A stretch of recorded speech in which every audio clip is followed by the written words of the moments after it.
You gotta ask yourself this. How come Game and Dre and them didn't do the same thing that Nipsey Hussle's doing? Because Nipsey wouldn't, I don't think Nipsey was down with that whole, that whole is real, but you devils taught lies on Christ. business. How he ain't never on radio like that. Like how Dr. Dre never used to on radio and all that. They signed contracts and all that. Yeah, but that's in that he's on that. He had all his rights. Yeah, that's what I'm saying. He wasn't. Yeah, that's what I'm saying. He didn't have no contract with no big label. Yeah, he was signed at one point. He was signed and then he was off. That's what I'm saying. That's what I'm saying. He's not connected to a label. I'm saying as far as not about label, I'm saying That's like Jesus and not Caesar, but genius. And the facts can't be changed. Because them niggas was ignorant. And they weren't trying to give their money away. They weren't trying to help him. He was. He actually was. Even them getting his life. Shalom, Israel. Shalom. Shalom, everybody online. Thanks for joining us for the live class with the Israelite School of Biblical History and Practical Knowledge. We're located at 8524 South Braeswood Boulevard, Houston, Texas, 77071. Last times are Monday and Wednesday from 7 to 10 p.m., Friday from 6 to 9 p.m., Saturday from 10 to 2 p.m.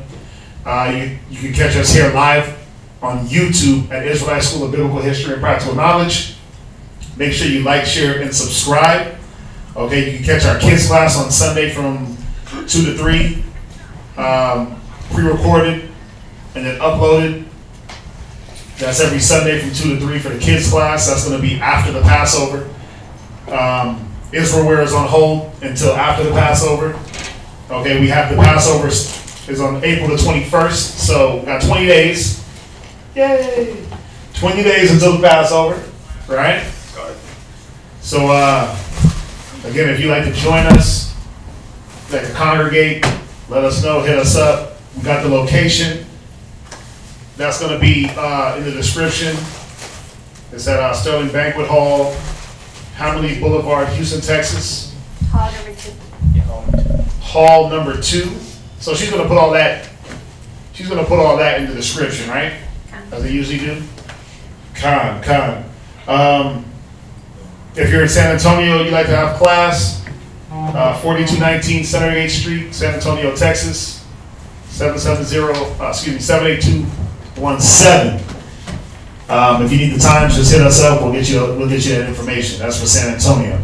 To reach a teacher, you can reach Priest Kazakia at 281-707-2737. You can reach me at 303-557-8979. You can email us at isbhpk@isbhpk.org. All right, for any emails. I feel like I'm forgetting something. Oh, our Hidden Truth cable show every Tuesday at 8:30 on Comcast Local Channel 17. Okay, you can stream it also live on hmstv.org.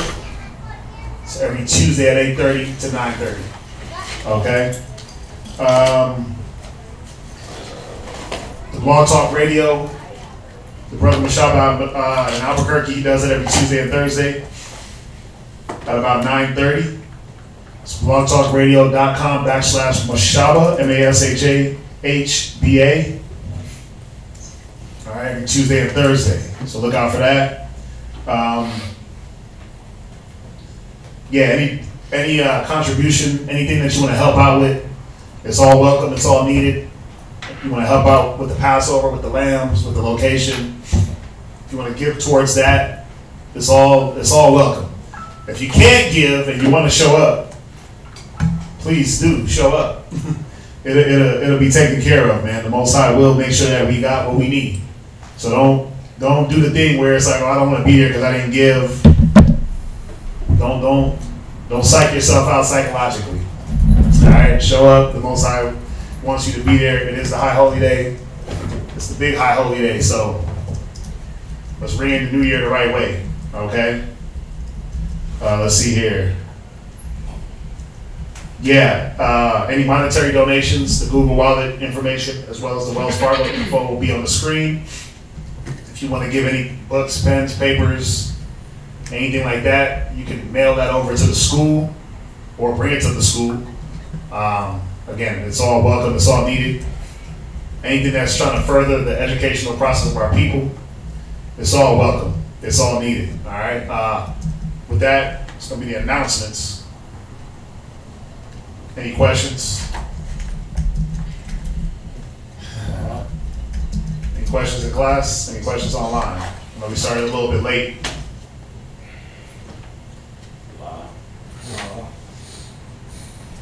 I know we started a little bit late, so you got one? It says, Shalom, brother. On holy days and Sabbath, are we not to have sex? Elder, Shalom, brother. On holy days and on Sabbath, are we not to have sex? Go to Isaiah. Now, some feast days are Sabbaths. Some feast days are Sabbath days, but we know on the Sabbath you weren't supposed to have sex on the Sabbath. You weren't supposed to do your pleasure, like the scriptures say. Now, it doesn't say, let me be clear. It doesn't say, thou shalt not have sex on the Sabbath. Don't say that. But it does say you were supposed to not do your own pleasure on the Sabbath. Okay? So, what's pleasurable to you, you were supposed to put that down and give that day to the Most High. Do we need to move over? Or we good? Yeah, go to Isaiah 58:13. Do we need to move over? No, that's okay. Oh, we're good? Now again, not every single high holy day was a Sabbath day. Okay? Because you had some feast days that started a Sabbath and then it ended with a Sabbath. But you got to go to the scriptures on each day, on each high holy day, to see whether it was a Sabbath or not.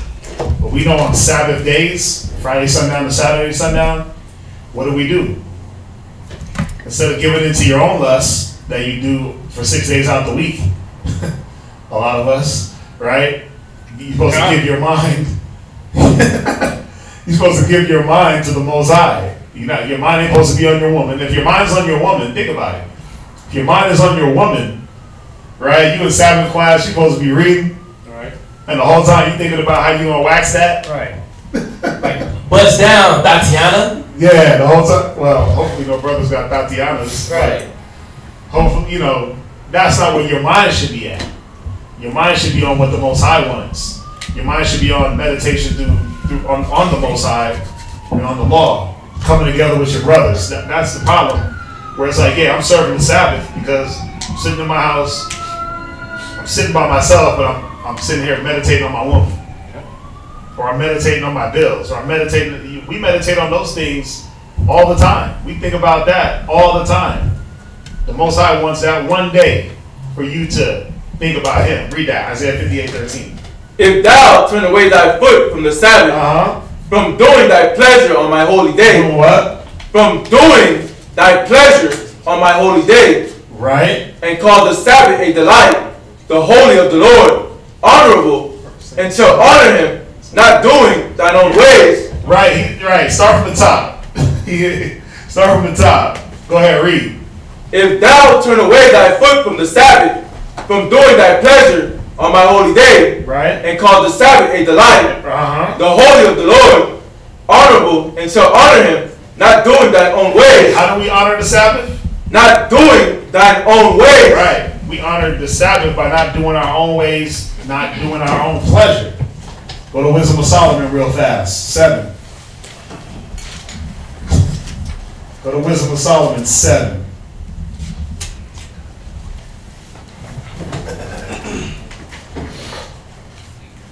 You can read that verse 1. Come. Wisdom of Solomon, chapter 7, verse 1. I myself also am a mortal man, like to all, and the offspring of him that was first made of the earth. Right, so this was Solomon. He was saying, look, I'm a mortal man. I'm the offspring of him that was first made. Who was the first one that was made? Yahushua. Yahushua. Right? Then it goes into Adam. But he said he's letting us know he's the offspring of Yahushua. Go ahead. Verse 2. And in my mother's womb was fashioned to be flesh in the time of 10 months. See that? So Solomon's letting us know a few different things here, but he's talking about now how he was fashioned, how he was conceived. Read. Being compacted in blood of the seed of man. Right. And the pleasure that came with sleep. And the what? And the pleasure that came with sleep. Right. So what is the pleasure that comes with sleep? That's sex. That's what he was talking about. That's how he came about, through intercourse. I went here to show that Solomon called sexual intercourse pleasure. We all know it's pleasurable, right? When you go back to Isaiah, it tells you the way you honor the Sabbath is from not doing your own pleasure. Read it from the top. Verse 1. Isaiah. If thou turn away thy foot from the Sabbath, from doing thy pleasure on my holy day, right, and call the Sabbath a delight, the holy of the Lord honorable, and shall honor him, not doing thine own ways. Remember, this is how we honor the Most High, by not doing our own way. You get to do your own ways within the law 6 days out of the week. The Most High wants one day to Him. He wants one day where you put your focus on Him and not worry about your belly, not worry about your woman. And I'm talking about the carnal things, like the sexual part. Yeah, you're supposed to worry about all your family and guide them, but if you worried about, I can't wait to get her in the bedroom and it's Friday sundown, or you just staring at booty all day, that's not what the Most High wants. So, no, we're not supposed to have sex on the Sabbath. And again, some of the holy days, they are Sabbaths. So we have to go through, you'd have to go through each one and read and see which one was a Sabbath, which one wasn't. Some of them start a Sabbath, and then some of them end in a Sabbath. Okay? Hopefully that answers that question. Let's see here. Oh. Yeah. Go ahead. It says, Shalom. Okay, so I need clarity on having a last name. Do we have last names? Was going to change my name legally to my Hebrew name, and my cousin said, yes, the Most High gave us last name in Isaiah 44:5, which was the name of Israel. But then my brother said that don't mean that, and if it did, he spoke on Genesis 32:28. So I just need understanding to which both scriptures mean and how to go about it legally. Well, what was Moses' last name? What was David's last name? I mean, if you want to get technical, if you go through the scriptures, what was Adam's last name? They didn't have him. They didn't have him. They didn't have the last names that we carry. Whose names are they? Why do Israelites in America have, or everywhere now, why do they have last names? Slave owners. Because you're named after your slave owner. So, your last name it's not a Hebrew name. Even your first name ain't a Hebrew name. So, yeah, we didn't, when you read through the scriptures, you read about Abraham. Abraham was just Abraham the Hebrew, right? They didn't say Abraham such and such, Abraham Donaldson, or Abraham Johnson, right? Moses, Moses Jacobs. They didn't have last names. We just had names. Yeah. Now you might be known by, you might be known by your father's house. Well, let's go there real quick. Let's go to, it's easy. You can go to,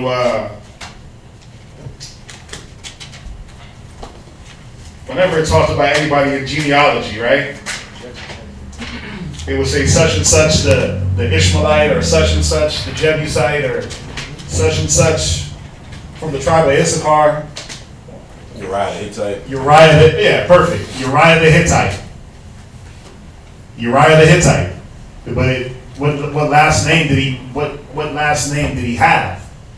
It doesn't give us that in the scriptures, last names. Judges 4:11. Judges 4:11. Yeah, verse 10. Actually, start at verse 10. What's that?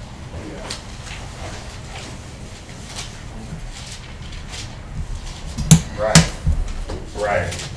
What is someone surname? It's like drop it. Read that. Judges chapter 4 verse 11. Now Heber the Kenite. Now who? Heber the Kenite. Yeah, so it's showing what family he's from in his lineage. It's showing that how can you deal with the genealogy, showing what family they are. Read. Which was of the children of Hobab, the father-in-law of Moses, had severed himself. Jump to verse 10. Okay. And Barak called Zebulun and Naphtali to Kadesh, and he went up with 10,000 men at his feet, and Deborah went up with him. Deborah went up with him. Now Heber the Kenite, right, which was of the children of Hobab. Yeah, so it's funny because whenever you deal with these genealogies, so a Kenite, right? It says now Heber the Kenite. But when you look at it, Heber the Kenite was one of those Kenites descended from Moses' father-in-law. So you're understanding about the people that we're dealing with. So it's giving you an understanding of who these people are. But it's showing their nationality. Go to Genesis 32 real quick. Just want to see what scriptures. Genesis 32:28. Genesis chapter 32 verse 28. When you go all through the scriptures, you don't see any of them having last names when they were known according to their tribe or to their nationality. You know, Paul the Benjamite. Even when you go, there's a few when you go to the apostles, they do talk about surnames. But read, I want to see where they're at, where this scripture is talking about. Read that, Genesis 32. Genesis chapter 32 verse 28. And he said, thy name shall be called no more Jacob, right, but Israel.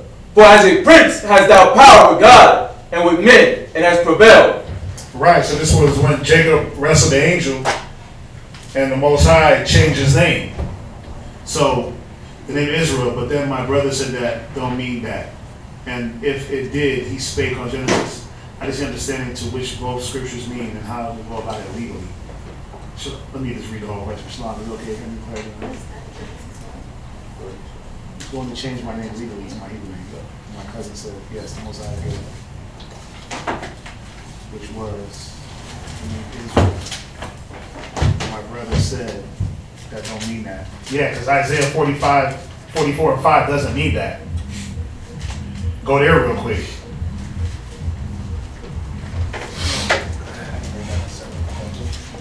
You got it? Go to Isaiah 44 and verse 5. Let's go there. Hold on real quick. Let me see.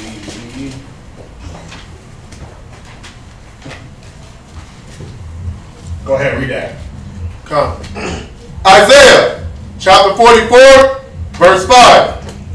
One shall say, I am the Lord's, and another shall call himself by the name of Jacob, and another shall subscribe with his name, with his hand unto the Most High, and surname himself by the name of Israel. Right, let's see here.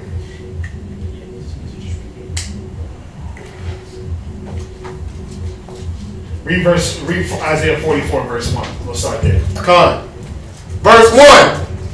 Yet now, hear, O Jacob, my servant, and Israel, whom I have chosen.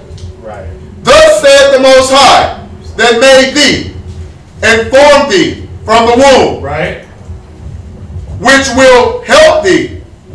Fear not, O Jacob, my servant, and thou, Jeshurun, whom I have chosen. Right, Jeshurun, the upright one. Right, go ahead. Verse 3.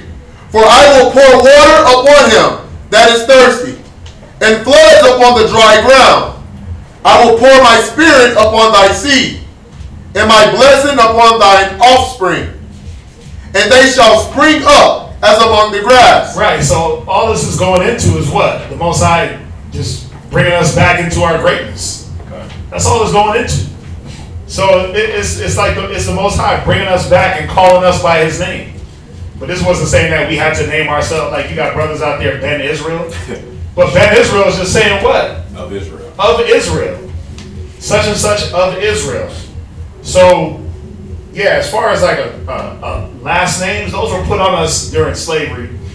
Again, the last names that we all carry, when you read about Moses, when you read about, what was Yahushai's last name? His name, well, he had many titles, right? He had many names. But he was known as the Hamashiach Yahushai, the anointed Savior. Moses, again, what was his last name? Abraham. Adam. What was Adam's last name? Joshua. The 12 sons. What were their last name? What was Judah's last name? What was Benjamin's last name? So that wasn't a custom. There was many, because there was many Yahushais, right? Or excuse me, there was many. There was many. Well, the name Jesus. There was many Peters, right? Joshua. There was many Joshuas and Jacobs. Those were our common names, but it was usually Joshua of this city, or what they call Jesus of what? Of Nazareth or Bethlehem or Galilee, right? He was the one that came from this city. So, yeah, as far as that and last names, that was something that was put on us. How do you legally go about it? You can legally name yourself your Hebrew name. You don't have to have a last name. Again, that wasn't a custom. So, I mean, you don't even have to.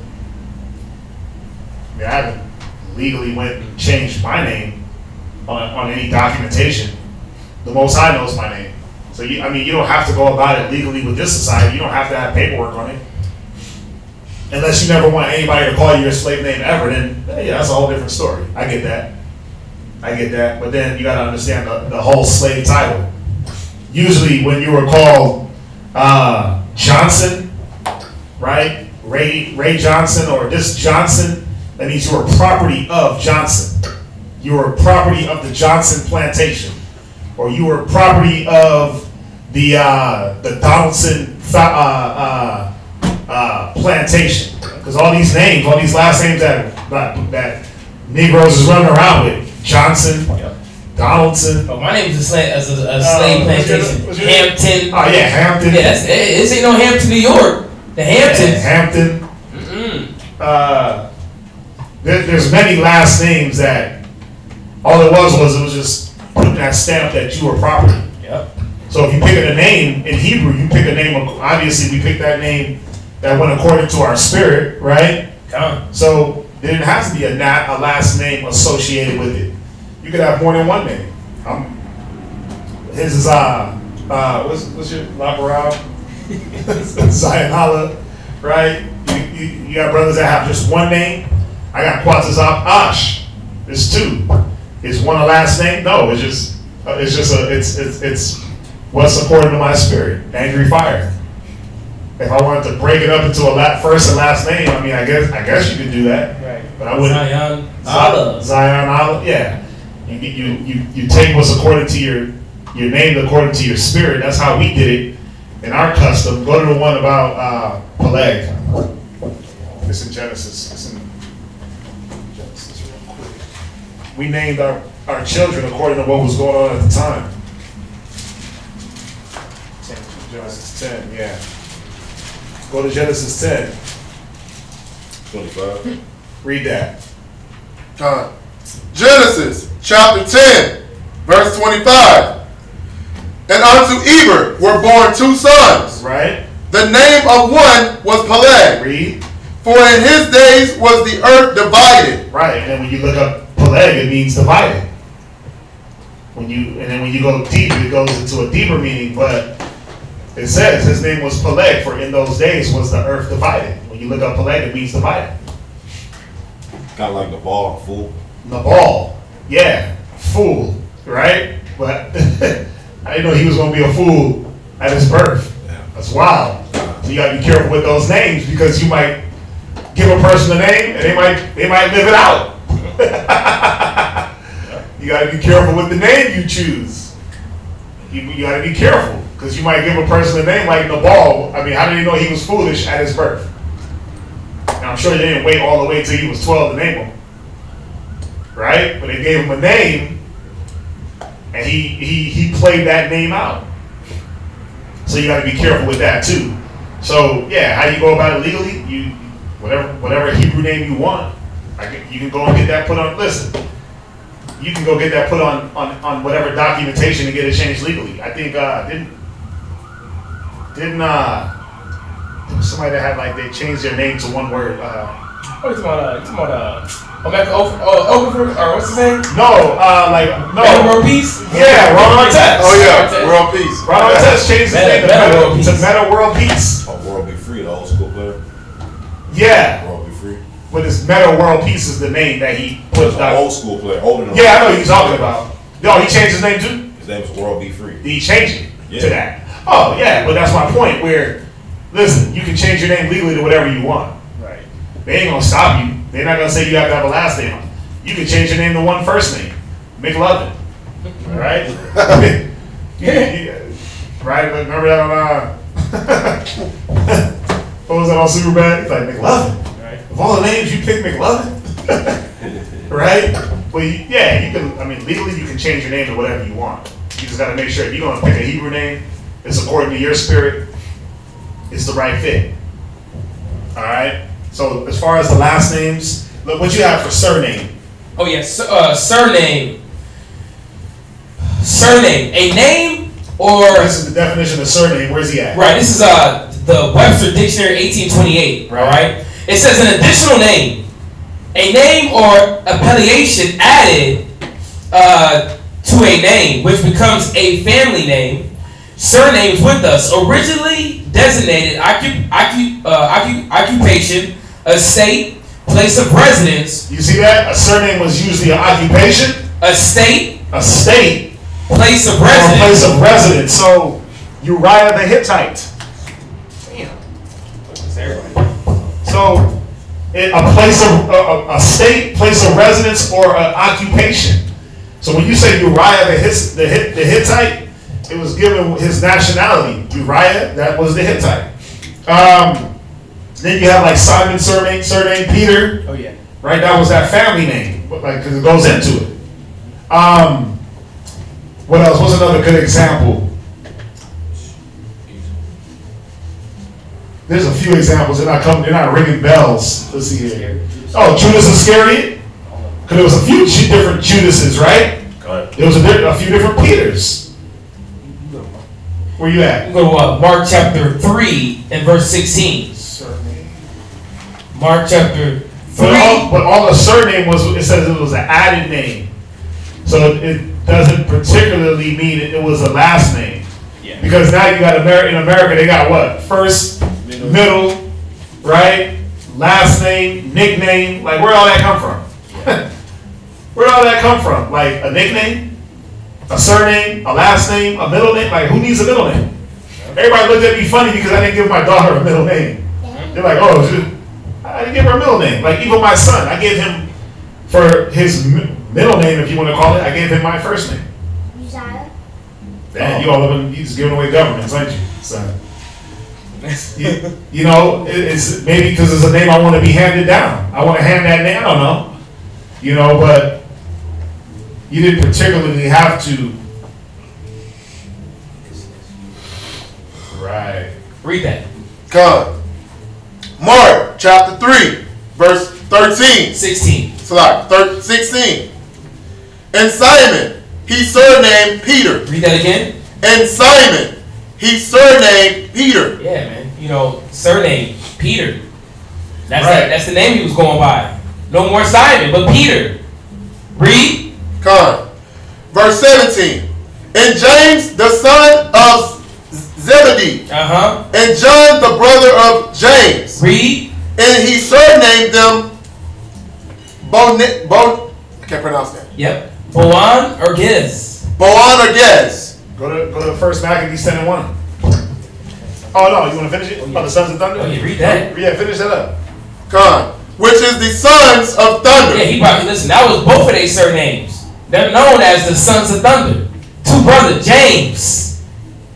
So I guess it was kind of like a moniker or a nickname. The sons of thunder. These are the sons of thunder. Why? Because of what they do. Yeah. Even when you deal with Jacob, Jacob was surnamed what?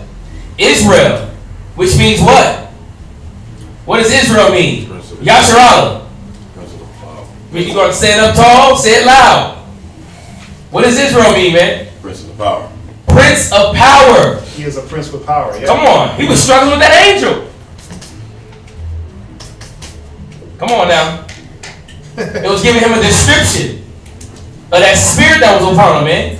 These brothers was named sons of thunder. Right, go to Maccabees 10 and 1. First Maccabees 10 and 1.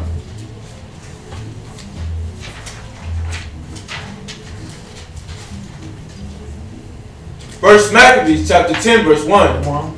In the 160th year, Alexander the son of Antiochus, surnamed Epiphanes. He was what? Surnamed Epiphanes. Right, but does it always say Antiochus surnamed Epiphanes? We know him as Antiochus Epiphanes, right? Yep. Right, go ahead. Went up and took Ptolemais, for the people had received him by means whereof he reigned there. Now when King Demetrius heard thereof, he gathered together. Right, that's it. So when you look up the word Epiphanes in Greek, it means God manifests, or the glorious, illustrious. Right? I'm trying to look. And then Antiochus. So Antiochus Epiphanes. So he took his name, Antiochus, and then added God manifest to the back of it. That's all that surname was. There was another name, so he might have went by Epiphanes, and not even Antiochus. He might have just went by God manifest, the glorious, illustrious. So think about it. Antiochus Epiphanes, Antiochus the glorious one, or the illustrious one. You see that? So these surnames, just a title that they added on to their name. But as far as last names, again, scripturally, Moses, he didn't have one. Not that we read, but we were known, we were surnamed from, again, Jesus of Bethlehem. Paul what? Paul of Tarsus. Paul of Tarsus, right. We were surnamed according to the land we came from. All right, so legally, how do you go about it? Pick you a Hebrew name, fill out the documents.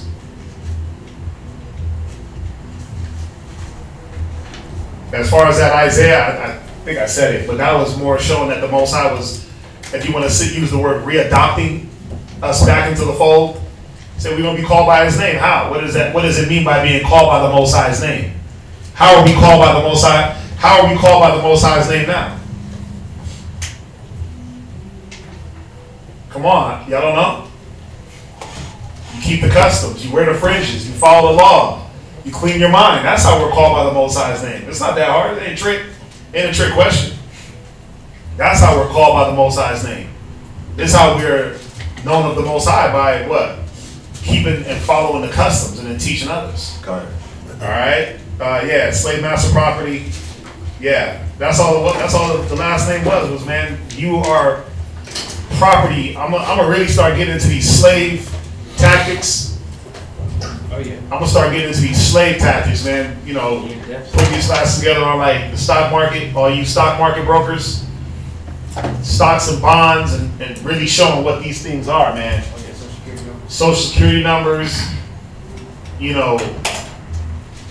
what they called us chattel back in the day, not cattle. We were a little bit lower than cows. They called us chattel. We were stocks and bonds. The slave market, the trade market was, you were the stock. Then the bond was a piece of paper that basically showed that you were ownership to this person. So put together a few classes on things like that. Got a few ideas. Anything else? We are traveling from out of town. Can you please post a complete address of the Passover event? Oh yeah, she posted it. Okay, yeah. Yeah, Sterling Banquet Hall, venue number 2. 10112 Hammerly Boulevard, Houston, Texas 77080. All right, so that's going to be in the description. That'll be in the description of all the classes. It'll be there. Any other questions? Nah, I don't want to talk about that. Everybody else thinks I don't want to talk about that. It's a touchy subject for a lot of people, it seems. Let's go into class, man. Let's go into this class. The title of the class is, you can put why relationships. Why, what do I have here? Why relationships, did she change it? Oh, okay, there it is. Why relationships don't last. You know, there's a misconception. There's a misconception, I guess, in Israel that there's no need to take the time to get things cleaned up before you use it, you know, or get things cleaned up to make it proper for use. You know, what do we always tell brothers when it comes to relationships, when it comes to women? Take our time. Take what? Take our time. Take your time. You know, take you a good 6 months to a year to clean that woman up.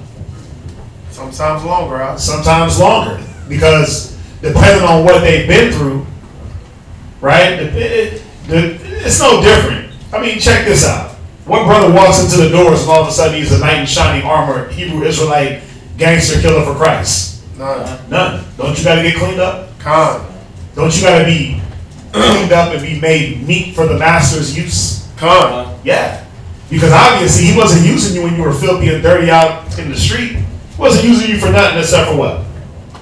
Filling your lust, getting high, getting drunk, doing what you wanted to do. That's the only thing you were good for. You were a dirty vessel, right? You were a filthy vessel that had to be what? You had to be emptied out. You had to be washed from the inside out. And then we can pour new wine into you. You can't, like the scriptures say, you can't pour new wine into old bottles. Why? It's gonna bust. It's gonna bust. That new wine's gonna bust them bottles, man. It's gonna bust that leather, right? You don't put new cloth on an old garment. It's not gonna hold. It ain't gonna look right, and it's not gonna hold. So you're supposed to get that brother, bring him in, clean the things out of his mind, purge the ways of the world out of his mind, clean him up, and then instill in him the principles of the doctrine. The same way when a brother met a woman, what was he supposed to do? Clean her up. He's supposed to clean her up. Just how the Most High cleaned us up, man. Just how the Most High cleaned us up. Go to Jeremiah 6 and verse 2. What's that?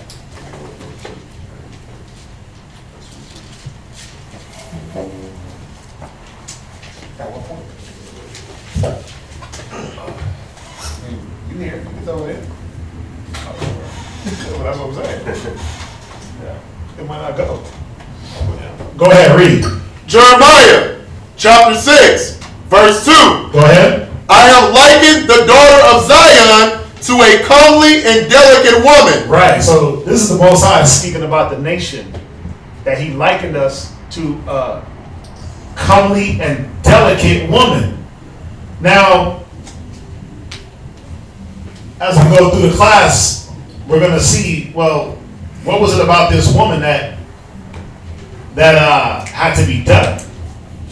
Now, you know, brothers be wanting the comely, delicate, humble, righteous, on-point sister. But what is she being taught out in the world? Is she being taught to be righteous? Is she being taught to be delicate? That's why in Psalms it says what? who can find a virtuous woman? Right? That's a question. Like, who can find her? But really, it should be who can build her. Who can find that rough, that diamond in the rough, and clean her up? Who can do it? The Most High equated Israel to a tender and delicate woman. I'll say where you're at. The Most High equated Israel to a tender and delicate woman. But what was it about us when we even left off from the Most High? What did he have to do? When the Most High brought us out of Egypt and gave us the law, what was he doing? He was doing what? Cleaning us up. He was getting us clean. He was cleaning our minds. He was taking us out of the ways of the heathen and getting us what? Pure and clean for him. Right?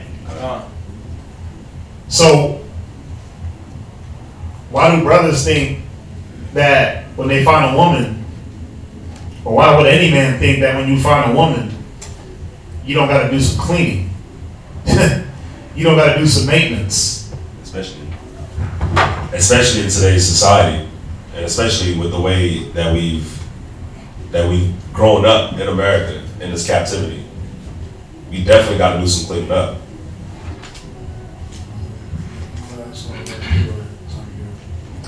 Right. Yeah, man, because the standard of what we think is pleasing, or the standard of a relationship, the standard of a man, the standard of a woman has been just destroyed. Women think being loud, wearing the tightest leggings, where you can see every part of your body. You know, the most secret parts. Yeah, your secret parts. You got your breast out. You know, men sag. They think that dealing with a woman is yelling and screaming. Here, pass the blunt. We're just gonna chill. Hoe, get in order. It don't work like that. You know, and the Most High didn't do us like that. But he likened us. Read it one more time. Come.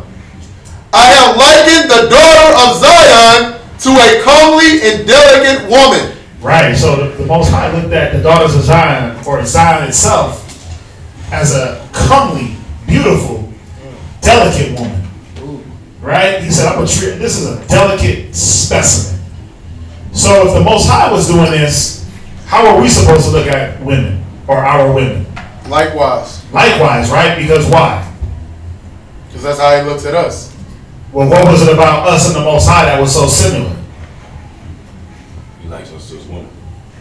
What did the Most High make us in? In his image. Go to Genesis. Come. 126.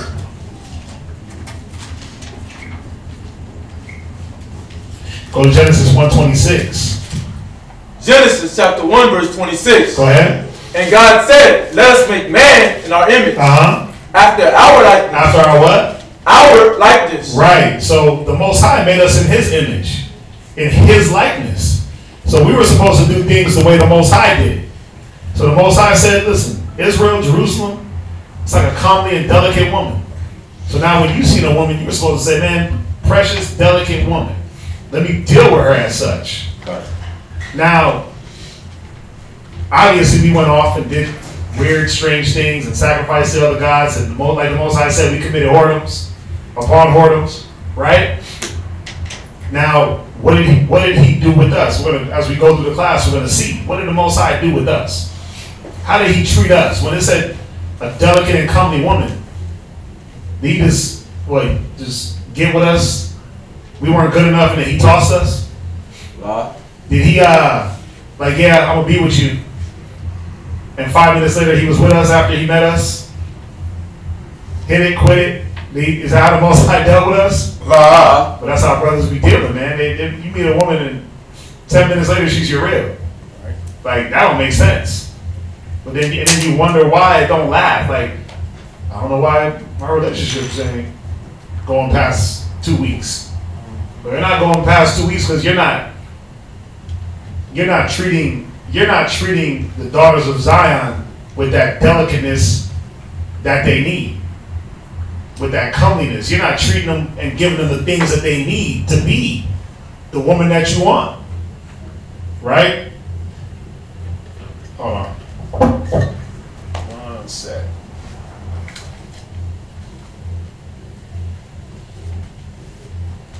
Gosh. No, you're good. From there, go to so he said he created us in his image, in his likeness. Right? Go to 1 Corinthians 11:7. There's just some points I'm trying to make here in this little block, showing that we were supposed to operate the way the Most High operated. You get it?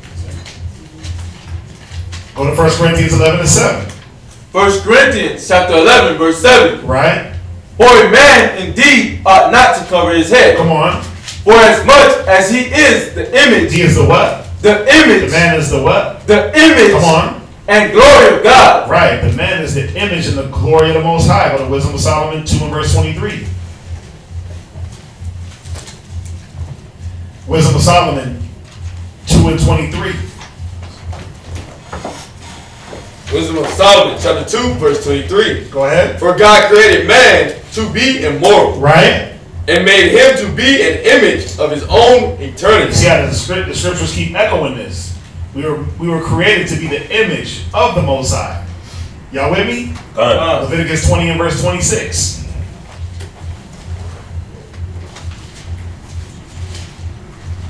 Leviticus chapter 20 and verse 26. It's important because, you know, you got men out there that think that, I don't know what they think. Some of them really think that they're catching hell like Job. They're on Job status. The things they're going through, they're catching it because they're catching hell for righteousness' sake, or they're losing because of the Bible. No, you're losing because the lack of understanding what's needed. You lose because your senses aren't exercised. You're creating and having mistakes because of your lack of experience, lack of know-how. Not because of the scriptures, not because of the Bible. Yeah, the Bible says you're going to give up, you're going to lose, things are going to be taken. But all the time? Not all the time. A lot of things are user error. You're not using the wisdom the correct way. We want to run around and I'm a God, but this is how the Most High operated. So if you're a God, what God are you trying to be? You trying to be the gods of Egypt, or you trying to be like the God Most High? You trying to be like Christ, or you trying to be like the gods of this world? Then we'll understand where a lot of the folly and the mistakes, where they come from. They come from being ill-advised and making ill-advised moves and not understanding what the scriptures are saying. Read Leviticus 20 and 26. Leviticus chapter 20, verse 26. And ye shall be holy unto me. Right. For I, the Most High, am holy. Now, the Most High said, you're going to be holy unto me because I'm holy. What was the Most High showing us here? That he wasn't just going to associate himself with any old thing. He wasn't just going to accept any old thing. That's that old Edomite American mentality. I'm going to just take any old thing and just accept it as it is. Right. Just be who you are, brother. Right. Live free and die young. The Most High don't operate like that. He said, I'm holy, so you're going to be holy. So that means somebody got to change. If I'm already holy and you're not, that means you have to change your ways. You have to change the way you operate. Is the receiver? It's not that. It's the board? Oh, underneath. Oh, okay. So read it one more time. Leviticus 20 and 26. And ye shall be holy unto me, for I, the Most High, am holy. Yeah, he wasn't asking. He wasn't asking us like, hey, y'all want to be holy today? He said, you gonna be. Ye shall. Commandment. You gonna do this. Because I'm holy. Read on. And have severed you from other people. Wait, he had did what? Have severed you from other people. He said he severed us. When you sever something, man, you cut it. So he severed us from other people. He severed us. Who did he sever us from at this time? The Egyptians. He cut us away from them. He cut us away from their philosophy. He cut us away from the way they did things, right? Right. Now, imagine a man that gets a woman and doesn't sever her away from the way she did things. You just accept any old thing. You lay with any old thing. 5 minutes later, you met her in the mall. 5 minutes later, you really are like, yeah, that's my rib. She's holy out. She put a dress on. she got a hair wrap. See. But what did you sever her from? The Most High dealt with us this way. But how come you're not dealing with her in a way where you're severing her from America? You didn't take the time. Because you know why brothers think like, yeah, we don't need a betrothal period. We don't need to take the time to get to know who we're dealing with. Yeah. We just deal with them. See, it says it right here. We just take them. Take them and lay with them. Nah, that don't make sense. But that's why the relationships don't last. Because why? You never got a chance. You never took the time to know this person.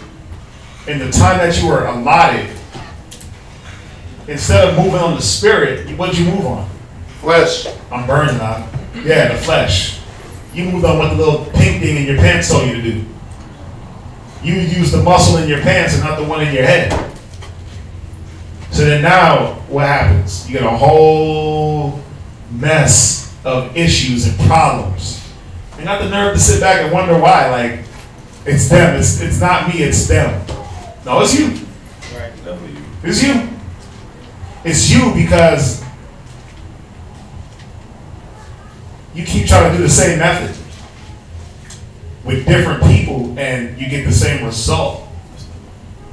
You're doing the same method, which is not applying the Bible, which is not applying balance, which is not applying wisdom, which is not hearkening to counsel. I'm going to take that method. But then when things go awry, I'm going to blame everyone else. It ain't my fault. See, I'm righteous. I've been following the Sabbath. I wear my fringes. I keep my beard. Con. Okay. But what about the small little detailed things that we needed to do to get our people in order? Get some? What's that? Can I get Proverbs chapter 18 verse 22 and Proverbs chapter 10 verse 22? Before you go there, let me finish the scripture real quick. Read it one more time. Come. Leviticus chapter 20 verse 26. And ye shall be holy unto me. Come on. For I, the Most High, am holy. Right. And have severed you from other people. See, there was a reason why we were severed from other people. There was a reason why a man was given a betrothal, a spousal time with his wife. This is why I read. That ye should be mine. Ye shall what? That ye should be mine. But now you see why she is not yours. She's still everyone else's. You didn't take the time to make her yours. You didn't take the time to mold her. You didn't take the time to eradicate all the nonsense of America in her brain and all the baby daddy drama and BS that she came with before you lay with her, before you invited her into your home, before you made her a wife. Before you did that, you should have been cleaning out her mind. Her mind, so that she can be yours. Who can find a virtuous woman? Okay. Who can build a virtuous woman? That's what we got to do in this day and age. See, there was a time, and we're going to get there, but there was a time where they came virtuous. Yep. They already came like that. Yep. And you still had a betrothal period. So how much more now when they're coming filthy, dirty, defiled? They coming with spandex, the same ones they've been wearing for 3-4 days straight. Right, ooh, see the sweat stains. They wake up in the spandex, go to the mall in the spandex, go to the gym in the spandex, haven't took the spandex off yet. And then want to come smile up in your face like, nigga, what you gonna do for me? Show you where that damn washing machine is to get them spandex clean. That's all I can do for you. Yep. That's the standard. I'm gonna run around in the same little thin material with holes in it for weeks, and then look at a man like, what are you gonna do for me? That's what they're being taught out here. So it's up to us to eradicate that thought process. Absolutely. It's up to us to sever them from that mind to make them ours. That's why it don't last, because you didn't truly put in the work to make her yours. You didn't mold her. Just like how the Most High is molding Israel. What is he molding us for? The Africans? What's he molding us for? The Edomites? Or is he molding us and severing us away slowly to be his? To be his possession. That's what he's doing. That's what you do with your rib, right? You get your rib, you grab her close, and you spit in her ear. Yes, the Bible. The Bible. No, take off the pants, babe. Dress. No, wrap the hair, babe. Right? Oh, no, pork. No. You keep her close and you whisper and you show her things. Why? Because you don't want her to be the world's. That's everybody's girl, B. You don't want that, right? No, that's my girlfriend. Nah, she's everybody's girl. That's not what you want. That was the problem with Israel. We was everybody's girl. As a nation, we got ran through.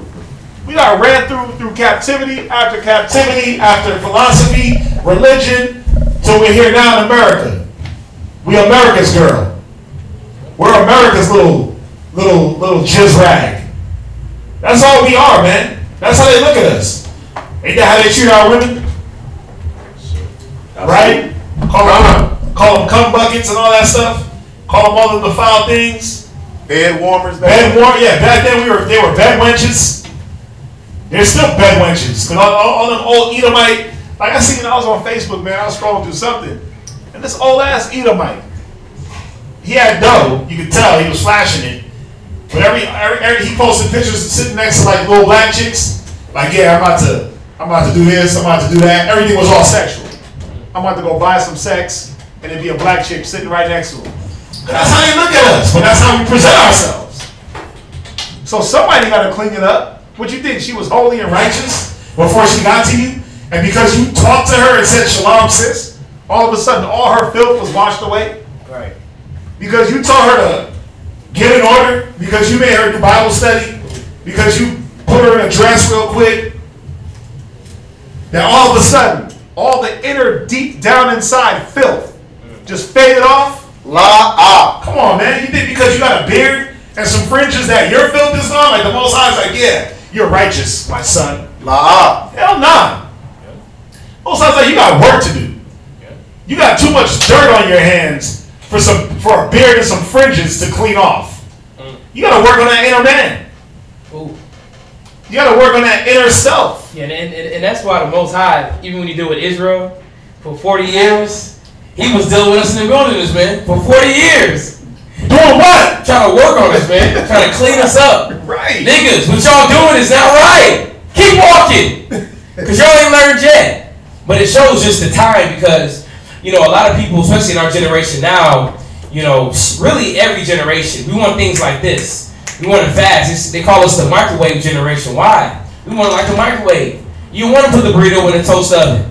Let it cook for about 30 minutes. No, you want that 1 minute and 20-second burrito. Yeah, you don't want to preheat the oven.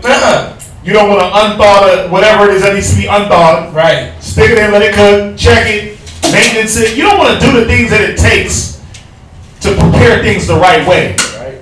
Come on, man. Y'all taste the pizza in the microwave. It come out soggy. Right? It'd be halfway done, not in the middle. Right. But that pizza in the oven, when you preheat that oven to 375, right? And you put that pizza right in, and that crust come out nice and crusty, right? Nice and crispy, and it's done the cheese is evenly done. Like, damn, it was worth the time, right? Satisfied meal. You get that microwave dinner, man, you're like, God damn, what the hell's going on here? Like, why does it taste like this? It'd be a brick on one side, too hot on the other. You're unsatisfied, but, well, you got it done in a minute. You got it done in 30 seconds. Right? But that's the problem with our people. We want, like he said, the microwave generation. You want to be a teacher. You read Genesis chapter 1, verse 1, and you're a teacher.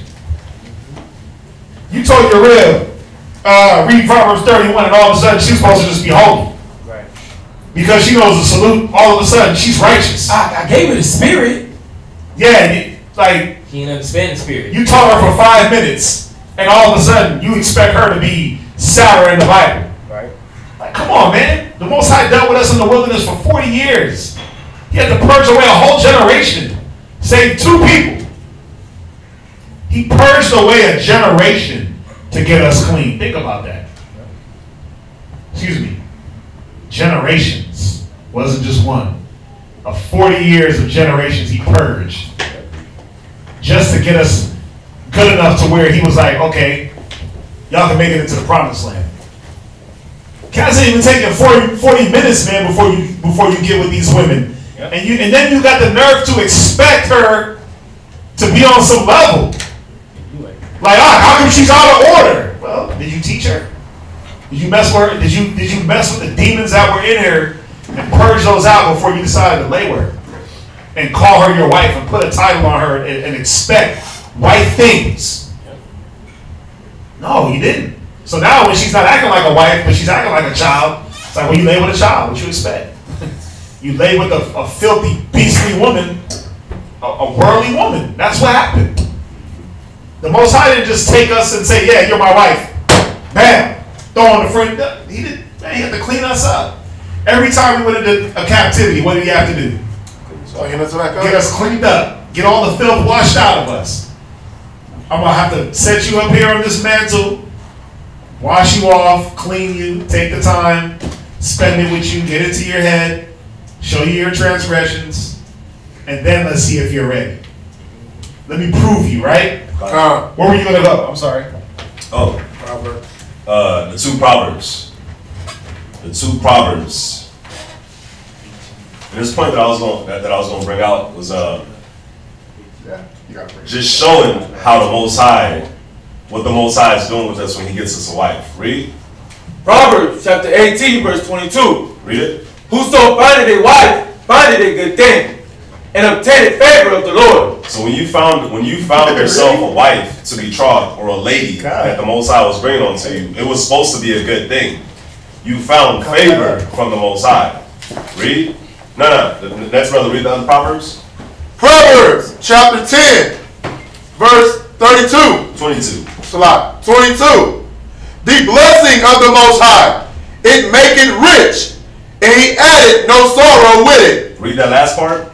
And He added no sorrow with it. So you found a wife, you obtained favor from the Most High. So why is it now that, like the scripture says in Proverbs 10 and 22, the blessings of the Lord that maketh rich, and He added no sorrow onto it. So if you obtain favor from the Most High and He sent you a wife, why is it now that you have sorrow with this woman? Why is it now that the relationship is ending? Why is it now that y'all can't agree on anything? But the scripture tells you obtain favor from the Most High. The scripture tells you that a wife is a blessing. And it's telling you that if read verse 22 again from the top. The blessing of the Most High, it maketh rich. Yeah, you were supposed to be rich with this woman that the Most High gave you. She was supposed to be a fruitful possession unto you. A fruitful earth that you can bear children with. A perfect helpmeet, just like Eve was to Adam. Somebody that was your right hand, that was your right hand woman. Somebody that'll get things done the way you want it to get done, help you out many different ways. You were supposed to be rich with this woman. She was supposed to be a rich woman unto you. You were supposed to help develop her into a virtuous woman. But because we did not do that, read. And added no sorrow with it. And instead of us not having sorrow added to this blessing that the Most High gave us, now there's sorrow there. So we really got to look at ourselves and see, man, we messed up the Most High's blessing. Well, why? Because we didn't move in the way the Most High dealt with us. That's what it all comes back to. If you want to know the perfect way to build anything, build the way the Most High builds. Use His instruction. Be meticulous. If you want to, brothers run around with God, we gods, we this, we that, but then act like a God. Build like a God. Clean like a God. Cherish things like a God. Do it the way the Most High would do it. Do it how He did us. How did He do us? Patience. Through patience, through long suffering. Not just moving rashly. Not just moving off of anger and lust. Not just moving off of emotion. But really moving off of true wisdom. Where we at? Salaka, could you give us what was the verse for Wisdom of Solomon? If it came out of 1 Corinthians? Wisdom of Solomon 2:23. Come. Go Go back to Leviticus 20 and 26. Read that one more time. Come. Somebody else get Matthew 5:48. Got 4 brothers in here. Leviticus chapter 20, verse 26. Uh-huh. And ye shall be holy unto me. Right? Because this was the intent of the Most High for us to be holy. Go ahead. This is what a man should say. You know what? I got standards. I don't want, listen, me, I don't walk around my pants sagging, running around the streets with white beaters on only, with skinny shorts. I don't do that. Breath dirty and just face crusty, just roll out of bed and went to the mall, roll out of bed and went anywhere. I don't do that. So, I have a standard. The standard that I keep for my woman should be the same. You ain't gonna walk around in spandex. You ain't gonna run around with everything all super tight. You're not gonna do anything that the world tells you is cool. Because that's not my standard. If I have a standard, if I hold myself at a certain level, then you should, if you're associated with me, you're gonna do the same thing. So this is where the Most High is saying that. Listen, I got standards, bro. So guess what? You're gonna have standards too. But see, the ones that don't have a standard, you're gonna accept any old thing. You're just gonna take anything and call it wife, call it brother, call it friend, and not prove it. Read. For I, the Most High, am holy. Right? And have severed you from other people. Come on. That ye should be mine. Right, because how is something holy gonna be with something unholy? Can two walk together, at least they be in agreement? Of course not. So you sitting there trying to keep the law, trying to keep the commandments, running around beard, fringes, Bible, but then you accept a woman that's just like, I don't even want to put on the right attire. Think about it. Think about we always talk about the spandex, man. But really think about the mind frame of spandex. To me, it promotes laziness. Big time. To me, it promotes laziness and just no sense of self. Because these chicks will run around with black spandex and white drawers. And the spandex be so tight and pulling that you can see right through her black spandex. And then don't have the wherewithal or the self-awareness to say, you know what? Let me put something long over the spandex to at least cover myself. Oh man, look, I had a female in the mall. He seen it, but she told me, she was like, I was like, dang, she don't even know that. She was like, no, she do. She knew exactly what she was doing. A lot of these women, they do it on purpose, man. And they do it, but it promotes that laziness or it promotes that lust. Oh, lust. See, these are the things that it promotes. Now, a man, when I see a man that's walking around with a woman that is half naked and he's not, I'm like, damn, what kind of man is this? This guy ain't got no standards. He's either the guy that's like, yeah, look at me, I can get her, and he wants everybody else to look, or he's insecure in himself. He needs to have her on his arm, right, for everybody else to see. That's a man of low standard, low self-esteem, no wisdom. So the Most High is showing us, man, listen, I got standards, and if you're going to be associated with me, you have to bring yourself up to standard. That's how we have to operate as men. I'm not going to operate with no brothers that ain't got no standard. I can't be walking around looking decent and presentable, pants up to my waist, right? And I'm rolling with a brother that's pants is hanging off his ass, looking like, and he's this dirty draw showing. Come on, man. It doesn't make sense. That's not what the Most High wanted. Go to Matthew 5:48. Matthew chapter 5 verse 48. Be ye therefore perfect, even as your Father which is in heaven is perfect. Do what? Be ye therefore perfect, even as your Father which is in heaven is perfect. Right. See, the Most High wanted perfection from Israel. Okay. He wanted perfection from us. The Most High wanted perfection from Israel. He said, be ye there perfect. Read it one more time. Be ye therefore perfect. Right, so where does the perfection come in though? Where does the perfection come in? Who knows? Following the laws and statutes. Following the law, following the wisdom. That's where the perfection comes in, following righteousness. This is how we show that we're in the image of the Most High, by following His ways. Go ahead. Even as your Father, which is in heaven, is perfect. Right, because the way that the Most High did things, it was perfect. The way the Most High did things with Israel, the nation, He did things in perfection. So, what did the Most High do when He brought us out of Egypt? That whole time He was bringing us through the wilderness. What was that? We said it earlier. What was that? Cleansing us. It was a cleansing period. Now let's bring it to marriage. Let's bring it to marriage and relationships. What was that time of being severed from Egypt, right? And then being brought through the wilderness for 40 years. What was that time? Betrothal. That was a what? Betrothal. That was the betrothal period, man. The Most High was in that espousal betrothal period with us. Go to Hosea 2:19. Hosea chapter 2 verse 19. And I will betroth thee unto me forever. Go ahead. Yea, I will betroth thee unto me in righteousness. In what? In righteousness. Wait, when you're betrothed to me, it's going to take 5 minutes and you can do whatever you want. In righteousness. See, the Most High said, I'm going to betroth you and make you righteous. It's going to be a righteous betrothal. It ain't going to be I met you at the gas station while we was pumping gas, and all of a sudden, 10 minutes later, you moved into my house and you're all of a sudden my rib. Even though you don't know what that is, what a rib is, what a wife, you don't know how to be a wife. The Most High said, read it from the top. And I will betroth thee unto me forever. Yea, I will betroth thee unto me in righteousness. And in judgment. And in what? And in judgment. Go ahead. And in loving kindness. Read. And in mercies. Read. I will even betroth thee unto me in faithfulness. And thou shalt know the Lord. Somebody look up the word betroth. Very important.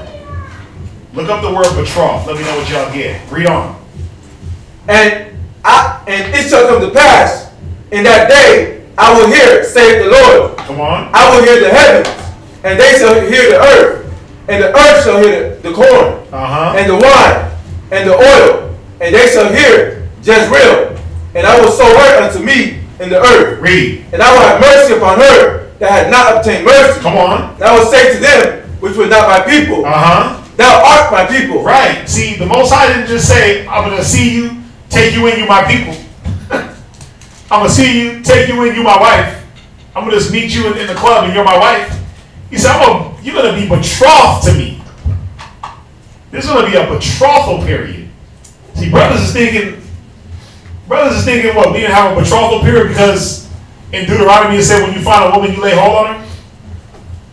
You lay with her, that's your wife.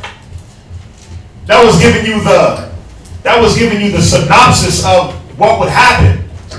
But there was more intricate details into that. What you think? We didn't have ceremonies?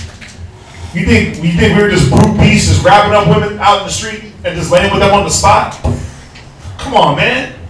We were men of wisdom. We were men of wisdom. Even Joseph and Mary had a betrothal. They had some betrothal period. It wasn't as long as it could have been, but there was a time. Who got betrothed? Come. Says enter into a formal agreement to marry. Oh, I got that already. Yeah. You said whatever you one more time. To enter into a formal agreement to marry. To marry, right? What else? It also says it's a mutual promise or contract for a future marriage. Right. Synonyms for it is. Let me show y'all what I got. Come. Because there's something that I'm looking for in there to show y'all. So I was in the McClintock and Strong's Biblical Cyclopedia online. I looked up betroth. Among the Hebrews, this relation was usually determined by the parents. So the betrothal period was determined by the parents. Very important. Remember when you read about Judges? What did Samson do when he wanted to go get with the Philistine? He told his parents to get her. He told his dad, go get me that woman. It wasn't that his dad was going to go grab the chick up for him. The dad was going to go to the parents. The dad was going to go to where at Hosea 2:19.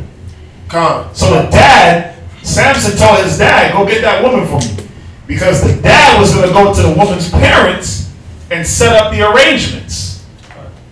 You see that? Now Samson was following the law. He was following Deuteronomy. He found a woman that was not betrothed. Go there real quick. Go to Deuteronomy 22. Because brothers be having like this misconception. People have these misconceptions of these scriptures, man. And they you read it, and you're like, oh yeah, that's how we operated. We just saw a woman, grabbed her, and just knocked it down right in the bushes. Come on, man. Think about it. We weren't brute beast animals. We weren't wild dogs. We were men of wisdom. We were men that operated in the spirit of the Most High. Be ye there perfect because I am perfect. Right? Got it. So go there, Deuteronomy, right? Go there real quick. 22 verse 28. Go to Deuteronomy 22:28. Very important. Deuteronomy chapter 22 verse 28. This is where that idiotic logic comes from. It comes from the lack of understanding of the scriptures. Deuteronomy 22 verse 28. Read. If a man find a damsel that is a virgin, right, which not betrothed, which is what? Which is not betrothed. Which is not betrothed. Now, think about it. Betrothed. How would he know that she was a virgin? Unless he talked to her, right? Come. How would he know that she's not betrothed? Talk to her. He'd have to talk to her. He'd have to find out. Women weren't walking around with a betrothal sticker on their head. Like, yeah, this one, it just said betrothed on our forehead, a stamp. Ah! Betrothed. No! They weren't. How do we know? Because when you read down in the case of rape, there were women that were raped that were betrothed. And a man didn't care, right? That she was betrothed or not. He didn't care that she had a man. He still raped her. So, read on where you at. Come. And lay hold on her. Right? And lie with her. Come on, that lay hold on her didn't mean that he just grabbed her and laid with her right there on the spot. Right. He lay hold on her. He can't, listen, he stopped, he came. Think about it, when you lay hold on a woman in the club, what you do? Rapping with her. You rapping with her, you talking to her. You spin that game. See, there was a process here, man. You spit that game, right? My game is strong. I got the snap. I got the digits. Whatever you did. And what did you do? Some cats is animal beasts and they'll knock it down in the bathroom. Yeah, we know that. Right? But most men operate in what? Let me get the number. Let me see what you're about. Let me talk to you. Right? There was a period there. A betrothal. But even in this day and age, some cats' betrothal period, even in the world, is what? One date. Yeah, as soon as we hang out, I'm hitting. Because why? She ain't got no standards, and neither do you. That's a standardless relationship. And then you wonder why it don't last. You wonder, like, wait a minute, how come it's just not going good for me? But what wisdom are you applying? You applying the first date rule? You applying the 3-date rule? After 3 dates, you should be at third base. Ain't that what the world tells you? Like different bases? Like after this date, it should be second base. After this date, it should be this base. Like, what the hell? How does that work out? Well, it works out at 50% divorce rate. That's how it works. Higher than that. Higher than that, right? 51%. That's how it's working out because no one's taking the time. No one's taking what the Most High calls the betrothal. No one's taking that time to really get to know one another. You're taking that time to do what? Let's go to the movies. Let's just hang out. Let's just do carnal things. But we're supposed to take that time to really get a chance, as we keep saying it, in this, especially in this day and age, where the parents ain't got no standards, the mom, the dad, no one has standards. No one's teaching their daughters how to be a wife. At least back in the day, back in biblical times, you at least had a man, a husband and a wife, when they had a daughter, they were grooming her for what? Marriage. They were grooming her for marriage. A man was being groomed for what? Marriage. No. A man was being groomed to be a man. Whether it be a husband or just a man. He was groomed in wisdom. Come. The world, man, they're not grooming these women. That's why a woman at the age of 12 or a girl at the age of 12 is like, that's a girl. You got to get them what? Damn near in their 40s for them to be ready for anything, because they've been programmed that what? They gotta, I'm not going to have a baby until I'm 50. Right? I got to party. I got to use myself up. I got to go make sure I sold my royal oats. That's what these women are being trained in. Go to college, get jizzed on by every dude, get drunk, get used, get passed around, get trains ran on you. And then by the time you hit 40, present yourself to a man to be a wife. But you already been used up. Who wants that? You've already been programmed in your brain of how you're going to operate through life. What type of wife you're going to be. You've already been programmed. This is the type of wife I'm going to be. I'm going to rule my nigga. That's the type of wife you've been told to be. Talking about you want a man that's going to put you in your place. Well, then guess what? Here's the trash can. That's where you belong, some of y'all, man. That's the place that some of our women belong. Because of why the mentality, the garbage mentality in their heads. And brothers should be stepping up and saying, listen, I want you as a wife. Why? Not just because of your body, but because I see that first of all, you're a daughter of Zion. Con. And we're here to build our nation. Read on where you at. Con. And lie with her, and they be found. You gotta bring it up. And right, you see that? He says that he lied with her and they be found. Now, is it saying that he lied with her right there on the spot and somebody walked and peeked over the bush and he found him like, see, I see them like smoking him over here having sex? No. This ain't no Ezel situation where you just grabbed some chick out in the streets and took her behind the bush and someone came and found her. Found you and her sleeping together. No. They be found meaning that it was known in the community that, okay, this man laid with this woman. So even when brothers read this scripture, man, because you got brothers that will formulate their thought process off this scripture, I've heard it. Like, yeah, we just found him and we just took him. We just took him right there on the spot. Okay. So we didn't have no standard. We didn't go to the bedchamber. We didn't deal with nothing with the father. We didn't do any of that. We just had random sex in the streets as men with wisdom. That's what we did. Where did David do that? He at least when he grabbed Uriah the Hittite's wife, he had her in the house. He brought her to his bedchamber. You know what I'm saying? Like, come on. Even in his little bit of wickedness, you never hear about Solomon just grabbing up all the 1,000 wives he had and knocking them down in the streets.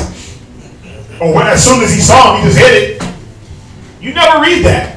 So where's brothers getting that from? Like you don't gotta take time to know them. Well, guess what? Now you see the repercussions of your act. Now you see the repercussions of your actions. That lack of wisdom, man. The Most High even took time to know us and to get us right.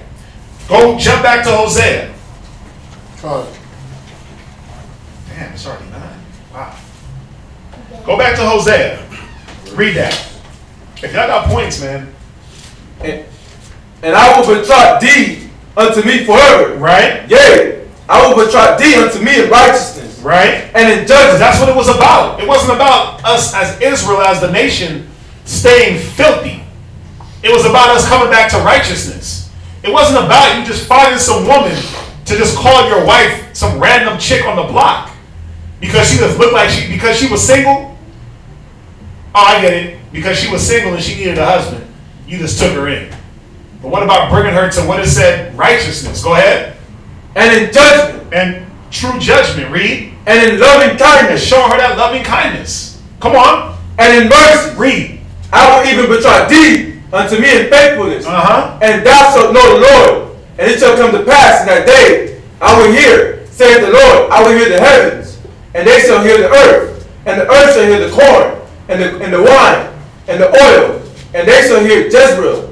And I will sow her unto me in the earth, and I will have mercy upon her, that had not obtained mercy. And I will say, he said, I'm going to have mercy upon her that didn't obtain mercy. That's what you were supposed to be looking at when you got with a woman. Like, how do I show mercy to this woman? How do I give this woman grace? Well, let me teach her. The Most High did that to us, right? How do we get grace and mercy from the Most High? He had to teach us. Go ahead. And I will say to them which are not my people. Because why were we not the Most High's people? What made us not his people? Because we strayed away, right? Because we went a backsliding after all the abominations of the earth. So she ain't your woman until what? When does she become your woman? When does she become a wife? She become when you clean her. When you do what? When you cleanse her. When you cleanse her. When you clean her mind. When you show her the right way. When you take your time. Not because you laid with her. A wife got to do wife things. A wife got to do wife things. Because you walk around with a white coat and a stethoscope don't make you a doctor. Yep. Look at old Jew that they found down in Florida. He was, remember that young kid? 16? He was 16 years old he had an office, right, a stethoscope, and a white coat. Workers. Talking about, and he wasn't even no doctor, man, but he looked like one. Right. He got found out. He had to be taught. But it's the same way with our women. The only way you can call her a wife is if she's doing wife things. Yeah, that's why the definition, I'm going to bring this out real quick. It says scripture about betrothal, but it's a purpose of betrothal. It says cultivation of romance and preparation for spiritual and emotional unity. Read that one more time. The purpose of betrothal, cultivation of romance and preparation for spiritual and emotional unity in marriage. So for brothers acting like, we ain't supposed to be romantic with our women. Yeah, we had some romance. Right. And this isn't even talking about the sex part. This you're cultivating that vibe. You're cultivating that oneness between you and this woman. You're coming to know who she is. She's understanding who you are. Because whenever you're at the part of betrothal, she already understands that she wants to be with you. See, there's 3 steps. There's 3 different steps. You got dating, which is probably you see her. You know, ooh, dang, that's sister right there. I see her here with a head wrap on. That's not dating. That's just when you meet. Yeah, right. You meet. You see her. Dang, that's beautiful. You trying to get around her. You trying to get around her parents. You know what I mean? They see you doing righteous things. Because even in a betrothal period, that's when you even took time to know her family, her parents. Because it even says, let me finish this definition. Oh no, finish yours real quick. Yeah, it just says cultivation. Is it the same thing? Cultivation, or actually, cultivation of romance and preparation for spiritual and emotional unity in marriage. You see that? Preparation for spiritual and emotional unity. So the betrothal period, you were supposed to be getting in her spirit and figuring out what emotions does she run on. But let me show you this real quick. But the physical affection in that, and betrothal of that, it says, no physical contact whatsoever until the wedding. You see that? You see that? But cats be like, well, we ain't got to get to know them, huh? Right. But that's why you don't know her spiritual defects. You don't know her emotional triggers. Because that's why it says betrothal period is for spiritual and emotional preparation, falling in love, not physical affection. So you were supposed to prepare her spirit for what? You were supposed to do what with her? What do we do with brothers when you come in?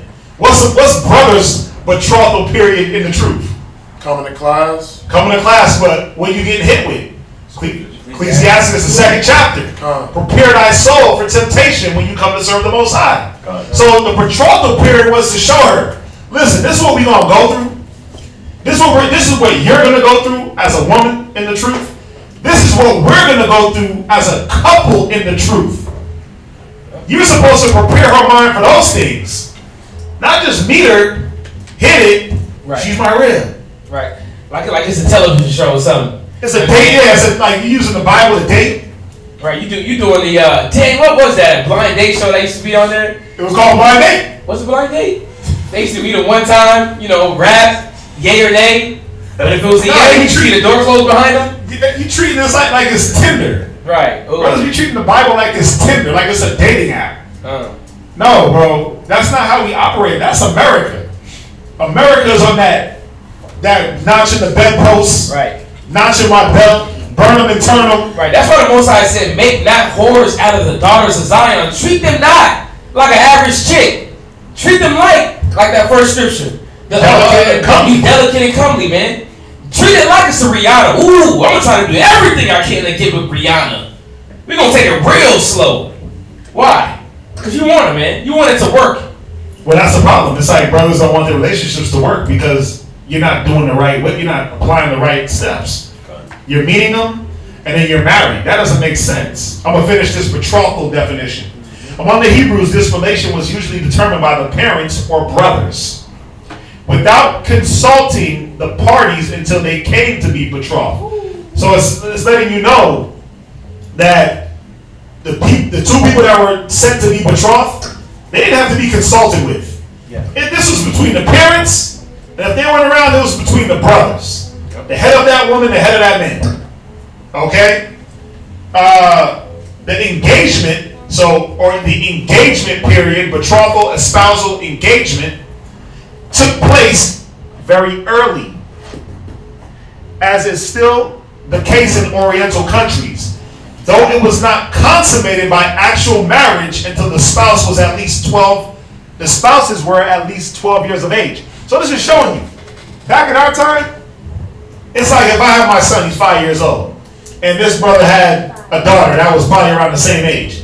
We would come together and say, listen, I want my son to marry your daughter. Right. I know you got good standards. Yeah, I know you got good standards. I know what type of manner of man you are, right? You're an upstanding citizen. This brother follows the law. Somebody's phone ringing? Or am I tripping? No, I heard that too. Oh, okay. So guess what? I want my son to marry into your family. Right. And vice versa. I want my son to be with your daughter because I know that you're going to raise your daughter the right way. Right. So we would set it up early, right? And then by the time they hit 12, we're already grooming them for this marriage. Oh, yeah. I'm grooming my son. Okay, son. At his birth, I'm grooming him. In the law, like the scriptures say. At birth, he's grooming his daughter, like the scriptures say. Right? We're not showing him birthday parties and all that crap, Christmas. But we're grooming them I'm grooming him to be a man. He's grooming his daughter to be a wife to my son. Yeah. Right? But what's the problem with that today? Who's doing that? No one. Listen, women aren't even bringing men that they date to their parents. Right. They're scared. You're not even introducing them. You run through about 10 men. You gotta hear this. You run through about 10 men. Then on the 11th one, you want to show them. Like, nigga, you should have did that the first one, and your dad would have told you not to get with him. Why? He saw some traits in this man that you should have been with. Right. Your parents think you a virgin all the way to 31. Right. Because the first guy you introduced them to was when you was 31, but you had 10 other guys that you already let knock down. Yeah. Knock you down. But the whole time they're like, oh, my daughter's a virgin. No, she's not. She got ran through in college. She got ran through in high school. Now all of a sudden she's a born again virgin. Stop. It's filthy. Right. And that's how you know, especially women, that's how you know if a man is not really for you. If he ain't talking about your people, your parents, what they think, what their mind is, he should meet them. Why? He's interested in you. Yeah. Listen, if a man is asking about your parents and wanting to meet them, he's trying to do things the biblical way. Oh yeah. If he hasn't even laid with you, come on, man, you ain't gonna find that nowhere. Because 99.999% of men out in this world is like, what? Forget about your parents, I want their panties. Right? They don't give a damn about meeting your family, meeting your dad. They want to hit it and leave. That's it. They want it because no one is teaching the men. This is the standard. No one is teaching the woman, wait a minute. Don't just accept everything. Don't just let every man hit it. Don't just be with every man that comes your way and shows you, likes your Instagram photo. Or gives you a Facebook like. Oh, he liked my photo, girl. I gotta get with him. Hell nah. What are you talking about? He might be a serial killer on the low. Or hey, I've been talking to this chick online for 2 seconds, and she's righteous, brother. I'm gonna move her all the way from a whole other state. Huh? Wait a minute. What? But you just met her when? Well, it's been like 2 solid weeks of Facebook Messenger. What the heck are you talking about? 2 solid weeks. But I talk to her every day from 7 to 10. That's when y'all should have been watching class. From 7 to 10, you trying to cultivate on Messenger. Stop. Then you move around and you wonder why it don't work. Because you took 2 weeks. You didn't do things the right way. I'm going to finish this up. It said, though it was not consummated by actual marriage until the spouse was at least 12 years of age, the betrothing was performed a 12th month or more before the marriage. You see that? So the betrothal period was at least a year before the actual marriage, before the coming together, before the consummation. We took at least a year to get to know our spouse. To like he read in that definition, to build a romance. And you fortifying it, to man. build a love. It took that man at least a year to get to know. Damn, what's her favorite color? What is she like? Excuse me, what is she like? What's her spirit like? What emotions is she running on? See, it was a lot easier back in this time. Why? Because all that was being worked on through the parents. So you need more than a year now. Niggas be needing like 40 years to get into these women's head, man. As long as she's been on the earth, if she's 25, you're gonna need 25 years to break down all the foolishness. She got 25 years of filth in her. Who's teaching her? From her birth, she's been raised up in what? Filth. Filth and pollution. So the 25 years, now the wisdom works faster than that. Max is like, damn. 25 years on it? But think about it. Think about how much filth we got on us as young men. You 40 years old, you got 40 years of filth if you just came into the truth. Is it going to take 1 year to get all that off? To get all that out? Is it going to take 2 years? 3 years? It's going to take until Christ come back for us to be perfect. So what does it also show? Are we going to be perfect in 3 years, 2 years? Is a man going to get a woman to perfection in a year? But it shows that it's a constant work. It's a constant cultivating. Not as soon as you hit it, all of a sudden, she's righteous, brother. I don't got to do no more works. I'm done with, my mission here is complete. Found me a rib, hit it. Now I put her in a dress. You didn't explain why. You didn't explain to her nationality why it's all important. You just said put on a dress, put on a hair wrap. Say the salute. You a possession. You my woman now, but did you teach her? Are you constantly fortifying the things of the betrothal? That's the important thing. She's my wife, so she got to follow what I say. Well, I've been teaching her Genesis. Where are you fortifying her spirit? Constantly. Constantly fortifying the things that need to be, and pulling out the things out of her, the imperfections. But that's constantly being done for us, right? Didn't Paul say I die daily? Right?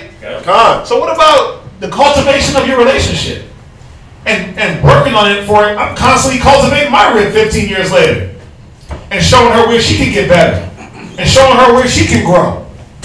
It's constant. It ain't just a one-time thing. I hit it and then 6 months later she's good. No. It's constant. Years in. You got to do it. I'm going to finish this up. The betrothing was performed a 12th month or more before the marriage, either in writing or a piece of silver given to the spouse before witness. That dowry of virgins, that was given months before you lay with that woman as a pledge for their mutual engagements. From there, go to Corinthians, 2 Corinthians 11 and 2. You said before witnesses, right?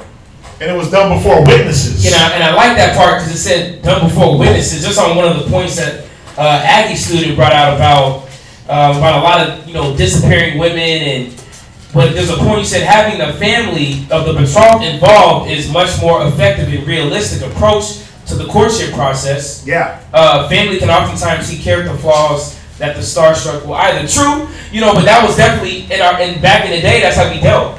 It was common. Why? Because we knew who we were. We were Israelites. We had a standard. Nowadays, girl, when you talk about Israelites, oh, you an Israelite? Like, who is that? So it has such a bad name is that, it still has to be known, but at the same time, it's not the same. And you know what that does? That witnesses, it holds each party accountable. See, niggas don't want to be held accountable. They just want to sneak into the bedroom, tap, tap, tap, and then dip off. Like, no, I wasn't there. I didn't hit that. Or they can get with a chick, deal with her for 6 months. She can wig out, he can wig out. No one's holding themselves accountable. Because why? That man only fears the eyes of man and not the eyes of the Most High. So it's like, well, they didn't, her parents, I didn't meet them. I didn't meet her people, so guess what? I can just dip out. I can just send her on her way packing. There's no accountability there. Where now, you got to answer to that father. Like, wait a minute, what's going on with y'all? Now you got to sit down and do what? Seek counsel when it's not going right. Seek wisdom. Not just hide her up in your house and have her doing some weird, strange things and whatever you want. And then, well, see how she's wicked. See how it ain't me, it's her. No, now there got to be some accountability because there's witnesses. Wait a minute, it ain't going good? Let's bring everybody to the table and sit down. Now you got to counsel. That's what brothers be avoiding. That's what they run from. Like, I don't want nobody around my rib because the counsel don't work. So guess what? I'm going to just hide her in the apartment. Right? I'm going to hide her in the apartment and act like I got one, but she ain't coming around none of y'all because I don't want her to expose the foolishness that I'm doing. Right, I'm going to keep her at arm's distance from y'all. Yeah, I don't want her to expose what I'm doing. I don't want her to show my unbalance, my lack of judgment. Right. I don't want her to expose, I don't want her to ask questions that contradict the things that I'm trying to push my own agenda. Because it ain't biblical. Because if it was, then what? You would do things the right way. You see that? If it was all about the Bible and serving the Most High, this is how things would be done. It wouldn't be like, oh, the counsel don't work and you brother. Nah, it wouldn't be that. Go to 2 Corinthians. Come. Go to 2 Corinthians 11 and 2. Read. Come. 2 Corinthians chapter 11, verse 2. For I am jealous over you with godly jealousy. Come on. For I have espoused you to one husband. Paul said what? I have espoused you to one husband. There is no espousal period. He just threw us on the title. He just made us a wife. I have espoused you to one husband. But we ain't gonna take time to know nobody.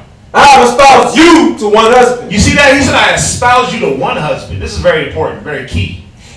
Read. That I may present you as a chaste virgin. That what?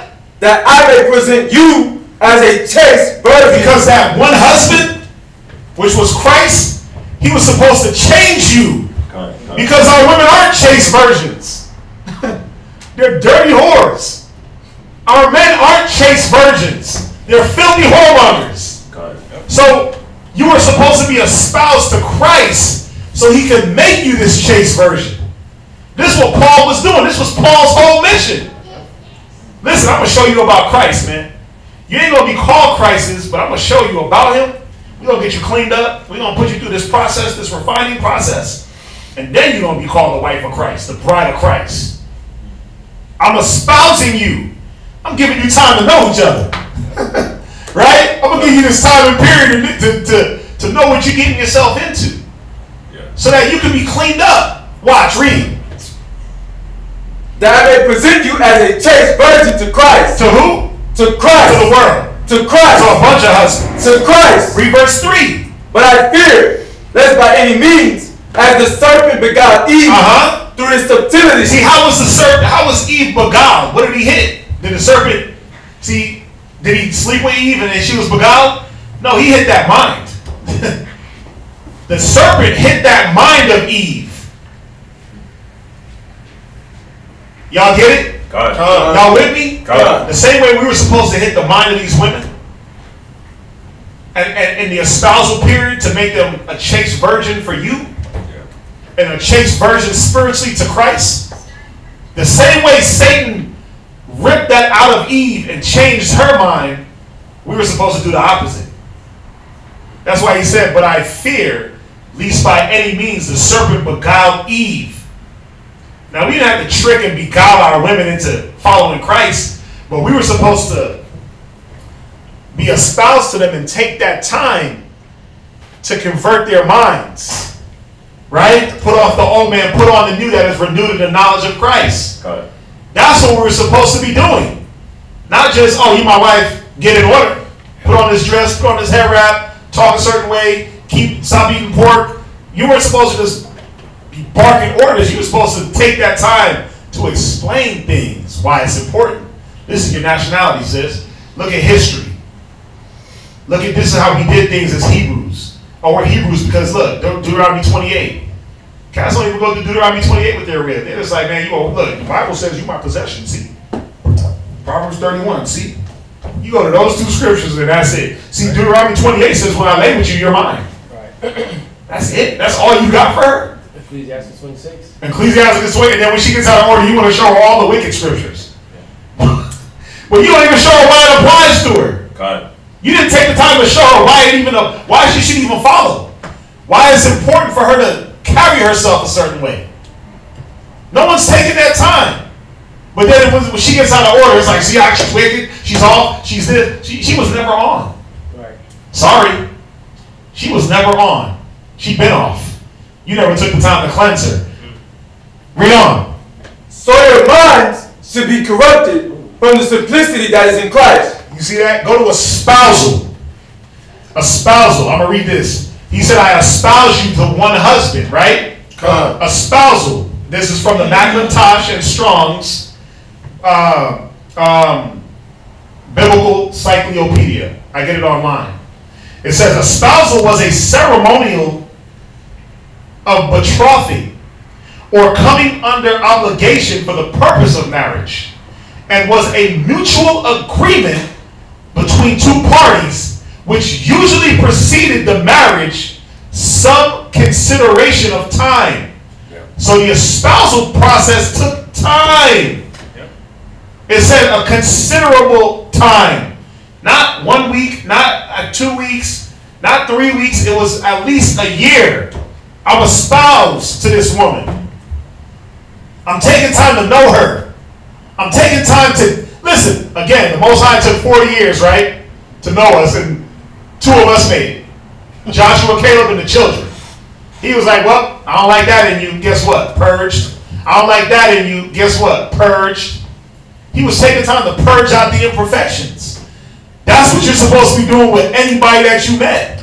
That's what we do with brothers. We don't just meet brothers and all of a sudden, he's an officer of 30. He's an officer of 50. Nah.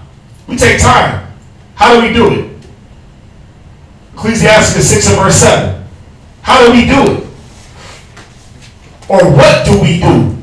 This is what you're supposed to be doing. Anybody ignorantly thinking like we just grabbed up some chick and threw her in the house? Why would you even want to do that? That's America, man. That's America's mentality. Like, you just meet somebody on Twitter and call her your boyfriend. You meet somebody on Twitter and call him your dude. That's my man. Y'all ever meet? No.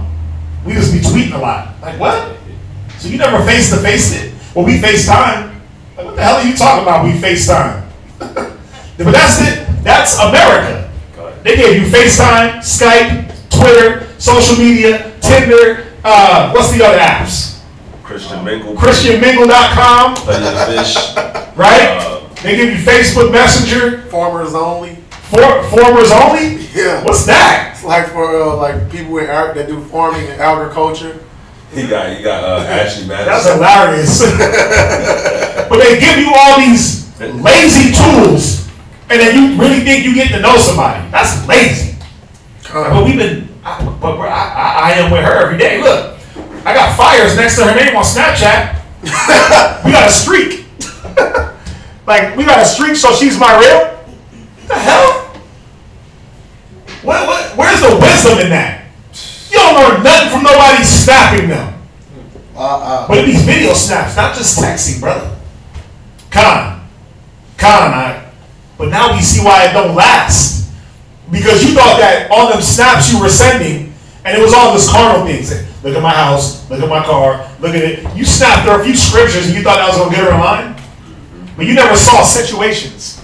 You didn't take the time to see or even pay attention to the red flags. When you told her to do something and she jumped out of order, all the demons in her just start raging up. You didn't take the time. You didn't do what the scriptures say. Read. Ecclesiasticus chapter 6 verse 7. If thou wouldest get a friend, prove him first. Wait, just call him a friend. Prove him first. Yeah, how do you prove a friend? Well, how did the Most High prove us? How does he prove us? Day by day. What's being tested? Your faith, your patience, your long suffering, your love of the brethren, your love of your nation. By what? Through much affliction you shall enter into the kingdom. Acts 14:22. Ecclesiastes 2. When you come to serve the Lord, prepare yourself for temptation. All the things that are presented to you that are contrary of the Bible, those are meant to prove you. And then guess what? The scriptures itself, the wisdom itself is meant to prove us. Yes, sir. But what happens when you say, well, I don't got to prove her. She's already, she came with, look, I met her online, she had a Hebrew name. So what does that mean? You ain't got to prove her? What does that mean? She knows how to be a wife? The Most High got her in order already, yeah? She's already in order, brother. Yeah, she's already, look, she had a Hebrew name. When I met her, that profile pic, you know, she had the white on and it was the head wrap. And she already knows about the fringes. Okay, come. So you prove that she knows those things. But did you prove her spirit? That betrothal period, you take that time to prove the things that were in her. Prove her as a friend. Read on. And be not hasty to credit him. Not what? Hasty to credit him. Yeah, man, some brothers be too hasty to give credit. Yeah. You're too hasty to call her a wife, call her a friend. Yep. You ain't been through nothing. Right. Yeah, a lot of brothers be simple as hell though, because they don't even understand, you know, what true, you know, dedication, what true, you know, sisters too. Yeah. Oh, definitely. Sisters too. That's why whenever somebody's like, "Hey, Shalom, King." Oh my God, there she is. There she is. Yeah. Call me King and Lord. She can hit you with a Shalom, Lord, and all of a sudden, see, she's humble, brother. Yeah, how was Shalom? She hit you with a she Shalom you over the internet, and all of a sudden, like, she's the one. He hit you with a Shalom queen. Yeah, Shalom empress. She said she loved to cook and clean. How often? He posted scriptures on Facebook, and all of a sudden, he's righteous. Right. You didn't get to know him. You don't know what he do off of Facebook. Right. But see, he's posting the wisdom. He's speaking the Bible. Yeah, that's on Facebook. What about when he's at work going crazy on people? What about the fact that he's a lion in his own house? He ain't got no balance. He ain't got no etiquette. He ain't got no discernment. He makes the wrong decisions. What about that? You find out how many relationships he's been through before you? Right. Brothers don't even take the time to find out, like, how long were you in your last relationship? Why'd you break up? What happened? Who went down? You don't even take the time to do that. Oh, you single? You're mine. That's not how you operate, man. Prove a friend. That betrothal period was when you were supposed to prove that woman. Prove the things in her. It says a friend is born through adversity. That's a true friend. A brother is born through adversity. So it's going to take the adverse times to see. Is she going to stick to wisdom or her emotions? How you didn't go through adversity when you met a person a week ago. That adverse times, you know what it takes? It takes at least a year for you to go through that honeymoon stage, and then some real issues pop up, and you really get to see each other and know each other, and know how does this man react in a time of stress? How does this man react in a time of you know, when he gets angry? Does he run on emotions? Well, you would never know. You ain't gonna know that in the first week, 2 weeks, 3 weeks, because there shouldn't be nothing for y'all to get angry about. Right. Y'all should be in the stage of honeymoon and getting to know each other and building, like I said, the romance. Yep. The spiritual and emotional connection. The emotional and spiritual connection. Right. You're not gonna get that in 3 weeks. Like, she's righteous, brother. I need her. Right. Okay. Come on.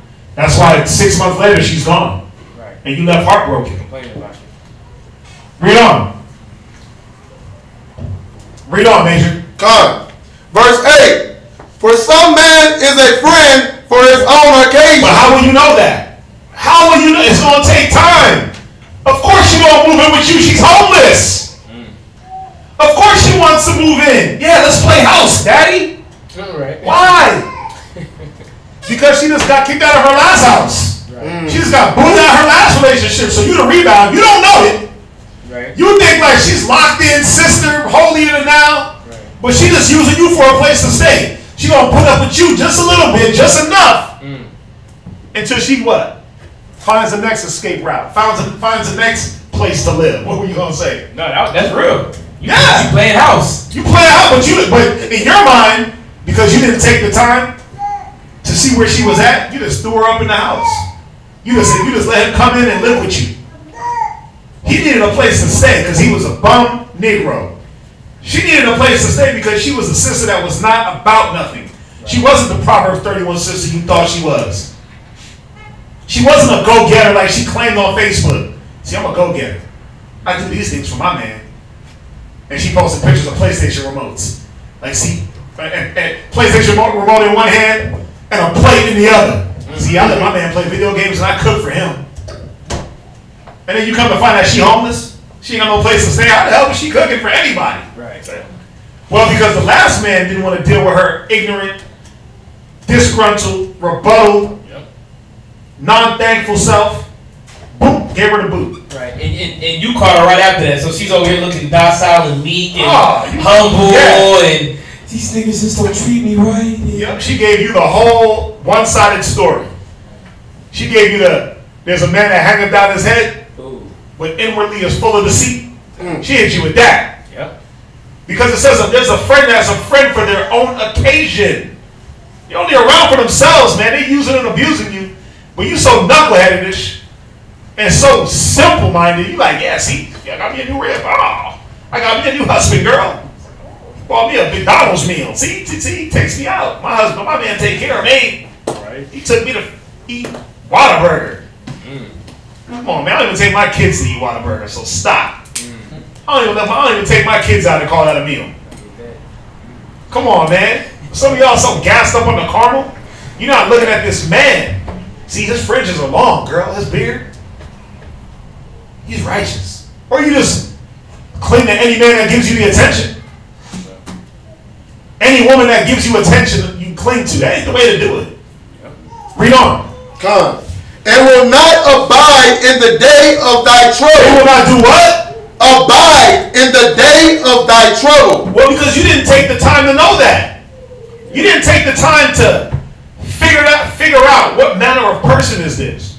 Did they abide in the day of others' trouble, or when it got hard? You know when it says what did it say? When the going gets tough. When the going gets tough, the tough get going. But for some, when the going gets tough, the weak they skate out. Fade off. They fade. All of a sudden, your table is full of people when you got it. When you start getting slim on the money and the meals, what happened? People start peeling off, man. In the day of trouble, they went out of buy. Read on. Come. Verse 8. For some man is a friend for his own occasion. And will not abide in the day of thy trouble. Jump down to verse 10. Come.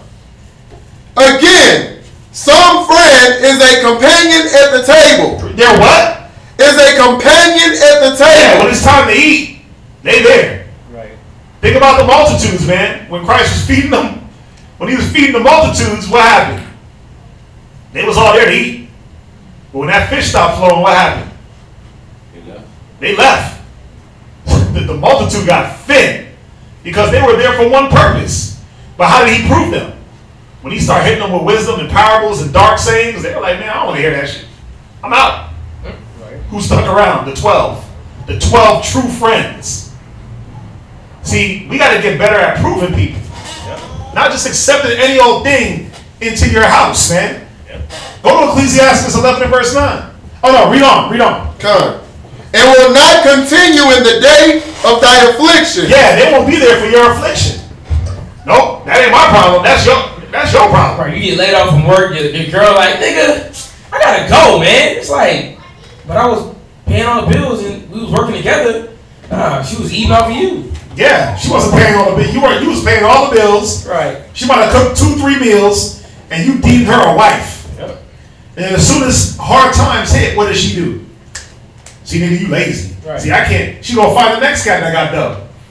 Or the next person to hitch up under. Yeah, as soon as you try to correct her on something, what she do? She start, oh, you ain't got, don't tell me nothing. Yeah, you can't, that Bible stuff. Because you ain't got it now. But but the sad part is brothers put themselves, sisters put themselves the most in that position. The Most High wasn't gonna put himself in that position. He was going to purge all the filth.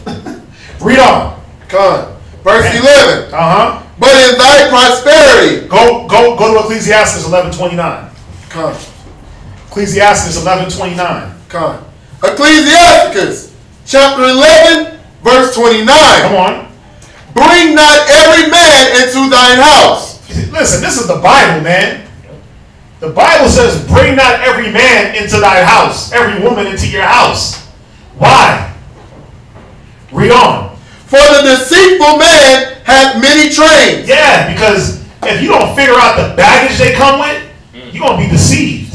You're going to be thinking that they here for you, that they down. She's loyal. She down ass chick. But then guess what? Her main dude get out of jail, and guess what she do? She leave you and go to him. Oh, that's real. You was just a side nigga until the main dude got paroled.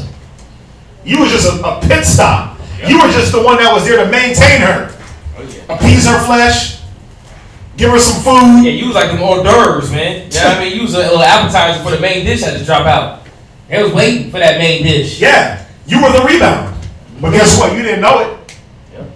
You didn't care to know it, though. That's the sad part. It's like you didn't care. You know why you didn't care? You didn't follow wisdom. You didn't follow the correct steps. You thought that, I don't got to get to know her. I don't got to figure out the things about her. Is she deceiving me? Ecclesiastes 11:29, that's where we at. Go. Is she being deceptive? Is she just using me until something better comes along? Is he just using me? Because brothers do it too. Brothers do it too. You use these women as pit stops. Yep. She just a means to an end, brother. What the hell? What if the Most High treated you as a means to an end? You just a means to an end. You just a stop. You just a notch. You just a rebound. You just a jump off. Yep. Can I get one? Oh, give me Proverbs 14 and 15 real quick. Proverbs chapter 14 and verse 15. Because in scripture, and he just pulled and talks about bring that every man into thy house. Wow, you thinking? You're not just moving off emotion. You're not moving off your loins, your lust. You're not just moving off of, carnality. Because that's what the world taught us, man. Oh man, she dressed nice, got the Michael Kors, she looked together, got a job together, her hair looked good, not knowing I was a wig, not knowing I wasn't her real hair. Oh, he got the muscles. Yeah, not knowing he was just shooting roids and got anger problems. Right? Read where you at. Proverbs chapter 14, verse 15. The simple believe every word. Yeah, see, the simple believe everything that they see and hear. The simple. The world is creating simpletons. Nobody want to put no work in, man. Women believe these old garbage men when they come at them sideways. They come at them with some, listen, baby, I'm true, I'm new, I'm the best one for you. You like, what? They like, oh my God, I've been waiting for him to. He gave me John 3:16. Hey, nigga, did he break it down at least? He just quoted John 3:16? Probably not. Right. Like, did he tell you what he was trying to show you about it? Read. But the prudent man looking well to his goal. See, the prudent man is going to understand, listen, who is coming into my household, man? Mm-hmm. Who am I literally investing my time in? Who is this? Who is this person? Listen, that's what housing people do. Housing people going to check up on you. When you get a job, they're going to do a background check on you. They're going to look at your credit score. They're going to look at your criminal record. They're going to look at who you've been around with. They might, listen, they're going to jump on your Facebook page and see who you've been around with. Yeah, I just talked to somebody. Yeah, a job will do that. A dude just got fired because they saw him smoking weed on Instagram. Oh, they was looking at you. They was proving a friend. Right. See, but we don't do that. We don't do the proving a friend. We the simple ones. But the Most High is showing us that, listen, you want to understand who you got around you, man. Is it worth investing your time in this individual? Or is this individual incognito? Is this individual Satan in the flesh deceiving you? Read from the top. Yeah, is this person so far gone in the world that they can't be changed? Oh yeah. Because some of our people are. Some of our people are too far gone to be changed. And you're trying to intermingle your spirit with that spirit. It causes confusion and chaos. Yeah, man. Then you got the nerve to bring forth children with them. If it go. I've been with her 9 months. Well, really, you've been with her a month, and then you got her pregnant. Then you bring forth children, and what happens? Now your children are confused. Yep. Now you just got 18 years of just hatred. Yep. You know, and I feel for the women and the men. Cause read it again. The simple believe every word. It's too simple. You don't know no better. You didn't know that. You should have took time, man. But that's why we here teaching our people. You gotta take time. You gotta do some. You better ask some questions. You better be like we just watched Nipsey Hussle in London. You better ask some 30 questions. Hell yeah. Like 50 Cent, 21 questions. You better ask. Read. But the prudent man looketh well to his goal. Yeah, because if you look at well in your goals and you saying, listen, I'm a righteous man. The Most High said He created the woman for the man, and you know that there's women out there for you. You're gonna look well to say, you know what? Let me at least try to find a woman that's gonna take hold of the wisdom with me, and we can walk together. Not just any old hood ratchet chick that don't give a damn about the Bible, don't give a damn about the Most High. All she wants to do is fulfill her lust. You only know that if you take the time to figure it out and not run off of your lust. Yep. Not run off of but you know why brothers give into their lust so quickly? Because idle hands. Idle hands teacheth evil. Idle hands is gonna say, you know what? Yeah, you don't want to. Let me shut up. Let me shut up. Go to Ezekiel 16 and verse 6. Let me go to. I'm about to go somewhere all the way somewhere left. But them idle hands, man. You're so caught up in you, and what you want to do and the way you want to serve the Most High. Yep. That's why you give place to lust. That's why you're burning. Yep. That's why you burn, because why? Everything you do is catered to you. Yep. And what you want. Nothing is about, let's unify, let's do the work of the Most High, let's use iron sharpeneth iron, let me use the brothers to keep my mind stable. Let me use the body to keep me on the path. It's like, no, I'm going to do things the way I want to do it. Okay, come on, do it. Let's see where it gets you. But we see where it gets us, man.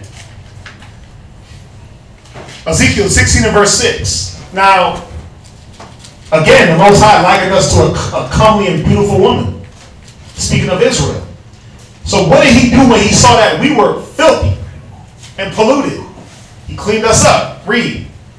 Ezekiel chapter 16 verse 6. And when I passed by thee and saw thee polluted in thy own blood, right? I said unto thee, right? When thou wast in thy blood, live. Right? Yea, I said unto thee, when thou wast in thy blood, live. I have caused thee to multiply as the bud of the field. You see that? He said when He saw us, He told us to live.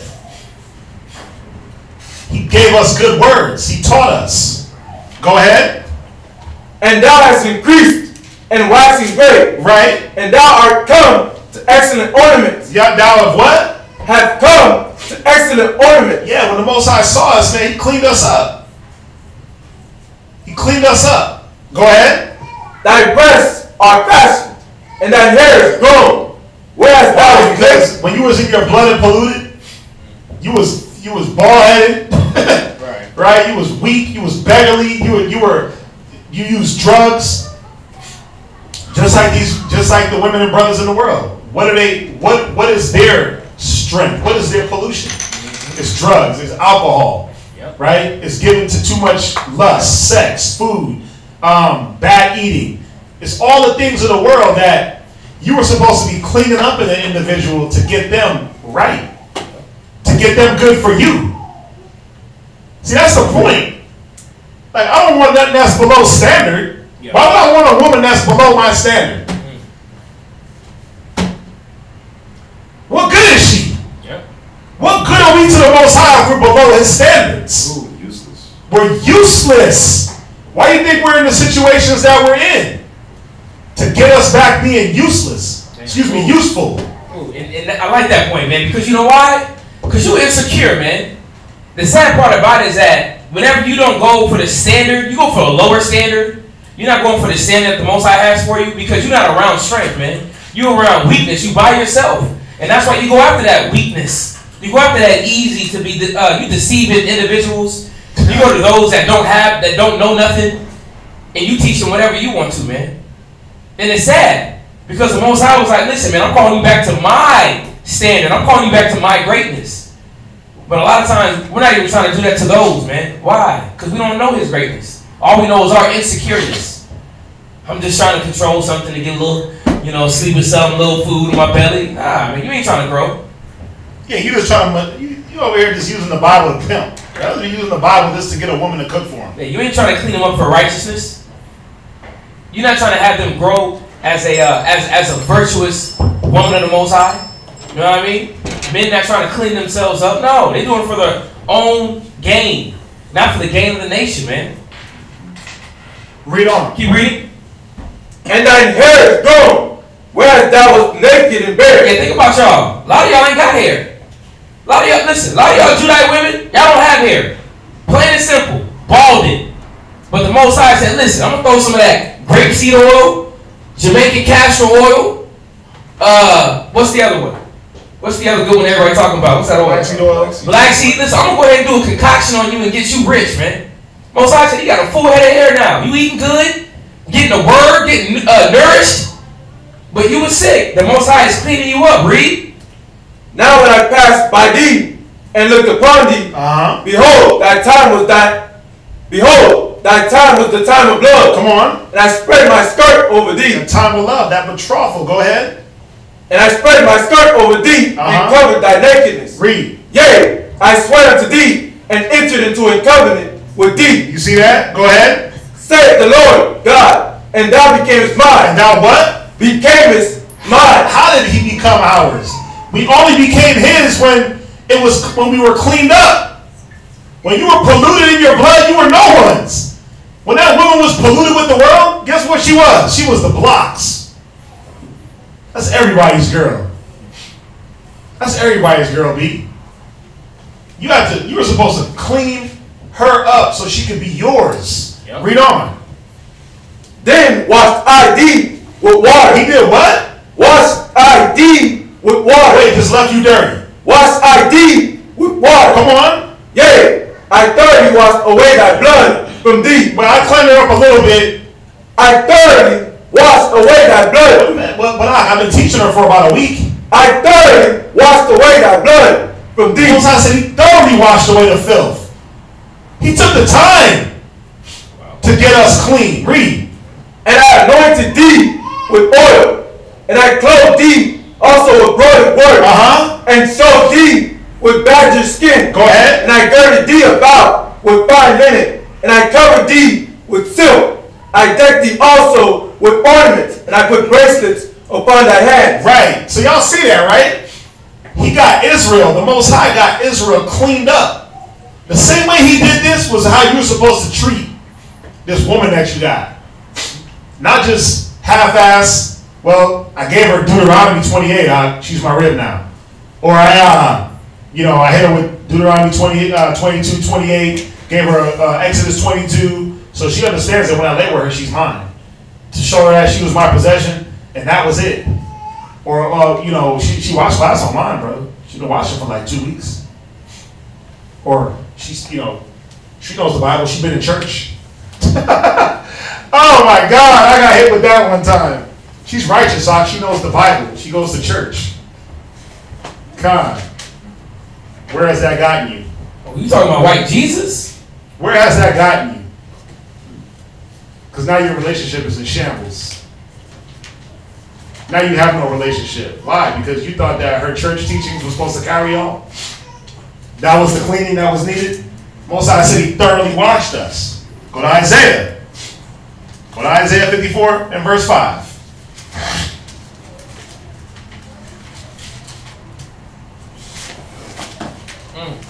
Isaiah chapter 54, verse 5. So the Most High cleaned us, but what did he clean us from? When you got your woman, you were supposed to clean her. What were you supposed to clean her mind from? Read. For thy maker is thine husband. The Lord of hosts is his name. Come on. And thy Redeemer, the Holy One of Israel, the power of the whole earth, shall he be called. So, the Most High is your husband. Read. For the Lord hath called thee as a woman forsaken. Wait, as a what? A woman forsaken. So the Most High called Israel as a woman that was forsaken. The same way you were supposed to look at whatever woman you were going to deal with and say, damn, this sister's been forsaken. How? Look at all the niggas she done dealt with that done did her wrong and forsaked her. Yep. Well, wait a minute. She got 8 kids with 8 different dudes? Whoa. That's a forsaken woman. Let me deal with her as such. Read. And a wife of youth, when thou wast refused, since thy power. You see that? This is how we're supposed to be looking at these women, man. Like, damn, what ailments do they come with? This is how the Most High looked at us. What issues is my people dealing with? Well, they're adulterers, they're whoremongers, they're cross-dressing, they're eating defiled food, so I'm going to put all the things in place to get these things cleaned up out of them. I'm going to give y'all the law. What standard did you set for your woman before you call her a wife? What standard did you set for that friend before you just, that's my bestie? What standard did you put on them? What rules did you hold them accountable to before you call that man brother? Read on. Verse 6. For the Lord hath called thee, verse 7. For a small moment have I forsaken thee. Go ahead. But with great mercies will I gather thee. Go to Isaiah 1 and verse 3. Go to Isaiah chapter 1 and verse 3. Because we do have to clean up our women, but this is why. This is why. See, brothers be getting, you get tricked by the Facebook profile pic. Stop it. You getting tricked because she's throwing out scriptures. She thought she's quoting Proverbs to you and you getting tricked. But guess what? She really don't know. Or you just don't even care. You just getting a run-of-the-mill woman that could care less about any of that. Because you met her just on the street and she just looked like she just needed somebody. She looked lonely. She received your weak game that you spit to her. It's sad, man. Brothers gotta raise up their standard like the Most High. He got standards. This is why we gotta teach him. Read. The ox knoweth his owner. Read. And the ass his master's crib. Come on. But Israel doeth not know, my people do not consider. Yeah. You think that she even considered that she was an Israelite before you halfway told her? Of course not. That's why she's running around in dirty spandex. That's why she's running around talking about my mama this and my auntie this. That's why she's talking about no nigga can tell me nothing. My hair, my nails, my welfare check. That's why she's running around like that. That's why she's running around with 5 baby daddies. Right. Talking to every dude that talks to her, man. Yeah. Giving her a little attention. Receiving every man, like the scriptures say. That's why she's doing that, because she don't know that she's an Israelite, daughter of Zion. And guess what you didn't do? You didn't take the time to show her that she isn't a heathen. That she has a purpose. More than just a sex slave for the nations. Or a sex slave for the hood. A pincushion for the hood. A welfare recipient. You didn't give her a purpose. The Most High gave us purpose. Well, you got to show her the purpose. Read. Come. Verse 4. Ah, sinful nation. What? Ah, sinful nation. A people laden with iniquity. See, this is what she was coming from. This is where we were coming from. We were laden with iniquities. She was coming from sin after sin after sin. Her parents were sinful. Her grandmama, the auntie and them that she always talking about are so wise. They were sinful. Laden with sins, man. All the way from her thinking to her diet to the way she carried herself. It was like, damn, she just ghetto and garbage as hell. We were supposed to take the time to say, no, sis, don't talk like that. Nah, sis, we don't eat pork. No, we don't do that. This is why. Not just don't do it because I'm your man and I said so. But hey, this is why. The Most High loves you. Christ died for you, not to eat pork. He didn't die for you to eat pork. That's not why Christ died. He didn't give you grace to trample on it. You were supposed to take the time to figure out, can two walk together? Can I walk with this woman? The Most High did it with us. And he figured like, well, I can only walk with Joshua and Caleb. and the children, I'm only gonna be able to walk with them because all these other niggas is off. So I'm gonna purge them out the way, and I'm gonna still have a nation of people that's gonna serve me. He did it through the trials and tribulations. He did it through the standard that was set up, through the rules and regulations that what we still don't obey to this day. What standard do you set? Besides, can she cook and clean? Come on, man. We got to get better. Read on. A seed of evildoers. Children that are corrupters. What? Children that are corrupters. That's where she came from. Corruptness. Read. They have forsaken the Lord. She forsook the Lord. You were supposed to bring her back. Read on. They have provoked the Holy One of Israel unto anger. Go ahead. They are gone away backward. Read on. Why should ye be stricken anymore? Read. You will revolt more and more. Come on. And whole head is sick. The what? The whole head is sick. This is what you forgot. That she was sick. She was sick. From the rooter to the tutor. Ain't that what they say? From the top of the head to the tip of the toenail. She was sick, man. But you didn't have mercy on her to show her, look, let me clean up your sickness. You know what you did? You took a sick woman, beat her down with the Bible, and then set her on her way. Or let her go on her way to go be more even sick. To be sicker. It was better that she didn't even know the truth, man. It was better that you didn't give her those little raggedy scriptures you gave her that didn't work anyway because you did it wrong. Because you had you didn't have the sensibility on how to even present the Bible. Read on. And the whole heart faint. From the sole of the foot even unto the head, there is no soundness in it, but wounds and bruises. It says what? From the sole of the foot, even unto the head, there is no soundness in it. You see that? There was no soundness in this woman. You were supposed to make her sound in the faith and rooted in wisdom. Come on. But wounds and bruises. But what? Wounds and bruises. Nothing but wounds and bruises. She's beat up and battered from the world. You were supposed to get the ointment and the band-aids and say, come here, sis. Let me bandage you up. You were supposed to treat her as a sister before even a wife. You were supposed to bind up the infirmity in her. Not add to it. Because you burning, because you lustful, because you ain't got no discretion. You weren't supposed to add to her iniquity. Read. And putrefying sores. And putrefying sores. The ones that are pussing out, oozing out blood. You know those bumps that be bust. When you pop this, you pussing out. Those, yeah. Yeah, they're called boils. Yeah. Come on, man. She came with all that. But guess what? It was spiritual. Her spirit was cut up and wounded. And you didn't take the time. Just like how our spirit as a nation has been cut up and wounded. What is the Most High doing right now with us? He's taking us through a period of coming back to do what? To know Him. Coming back to get our minds right. Getting us clean. Getting the sores and the cuts.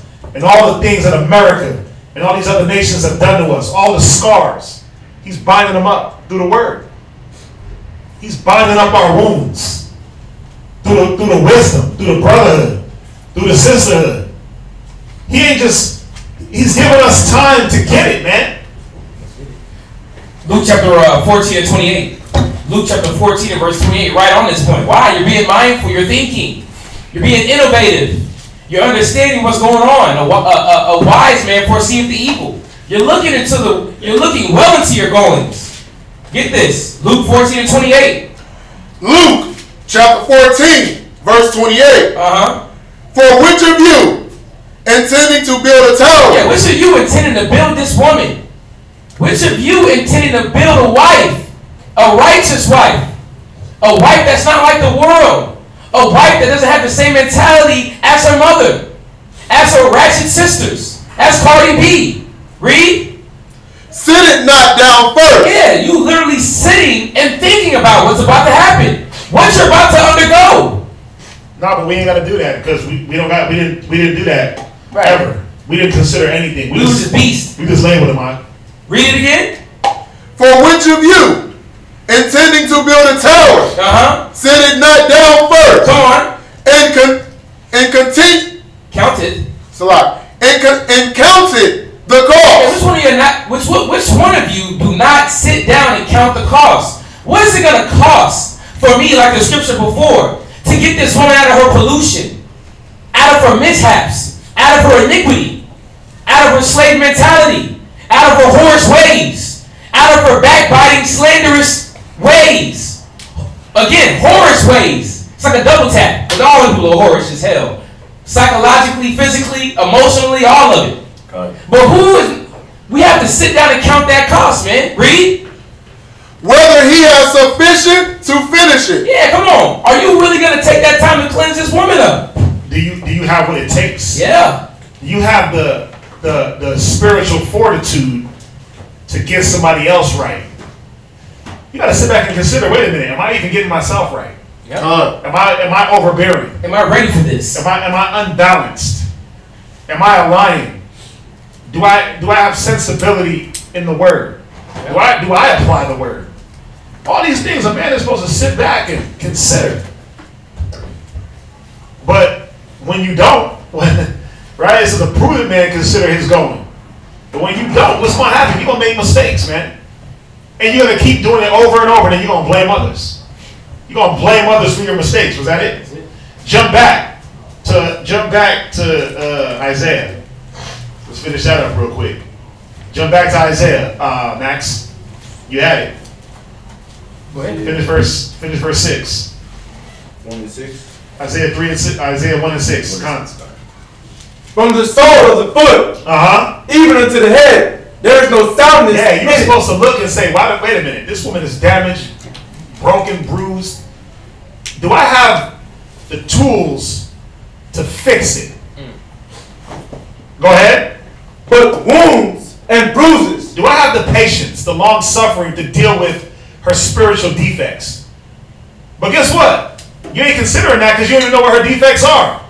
You didn't take the betrothal period to figure her out spiritually, mentally. You didn't find out what's her mental hang-ups. Is she a drug abuser? Is she on drugs? Does she get high on the low? You didn't take the time. And then got the nerve to be upset. Read. And putrefying sores. Go on, read. They have not been closed. Yeah, they haven't. They're fresh. You were supposed to give her time to heal.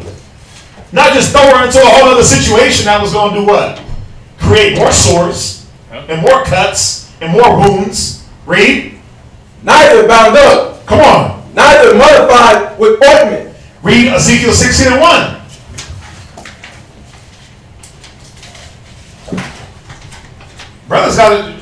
Brothers, man, y'all gotta get it together. Come on. You gotta get it together and apply wisdom, man. You a God? Guess what? Here's God level status. Here's God building a woman one-on-one. He dealt it with he did it, and he's doing it with our nation. Follow the method. Read Ezekiel 16:1. Ezekiel chapter 16, verse 1. Come on. Again, the word of the Most High came unto me, saying, Son of man, cause Jerusalem to know her abomination. Wait, you were supposed to do what when you met this woman? Again, the word of the Most High came unto me, saying, Son of man, cause Jerusalem to know her abominations. Just like the Most High showed us our abominations, you were supposed to, when you met this woman, show her, teach her. Look, we don't do this. We don't do. You weren't supposed to be doing this. You weren't supposed to be doing that. You were supposed to show her her abominations. Why? So she didn't keep doing them. So she can build some repentance with the Most High. But see, brothers don't even care about that. You're not even showing this woman how to repent. Right? How to offend less. How to offend less. How to repent. Why? Because it's all about your lust. You don't care about this woman's spirit, man. All you care about is your little one-night love. Right. Getting your little Peter wet. That's all all you care about, getting the pink thing moist and appeasing your flesh. What about this sister? What about getting her to repent? That's why the Most High showed us our abominations so we can repent from them. He said, I have not known sin, but what? The law has shown me. Right? Read on. Come. Verse 3. And say, thus saith the Most High, God unto Jerusalem. Come on. Thy birth and thy nativity is of the land of Canaan. Right. Because why was he saying this? Because this is how we operated as a people. Our birth and our nativity, our upbringing was like the land of Canaan, man. We were operating like the Canaanites. You were supposed to show this woman, hey, wait a minute. No, you're not an American. You're not an Afrocentric, Asiatic. The black woman ain't God. You're supposed to teach her, man. Listen, we ain't supposed to be like the Africans. We ain't supposed to deal like the white man.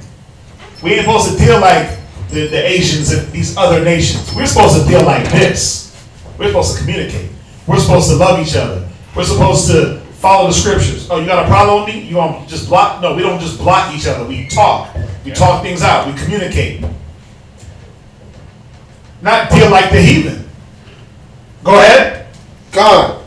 Thy father was an Amorite. Read on.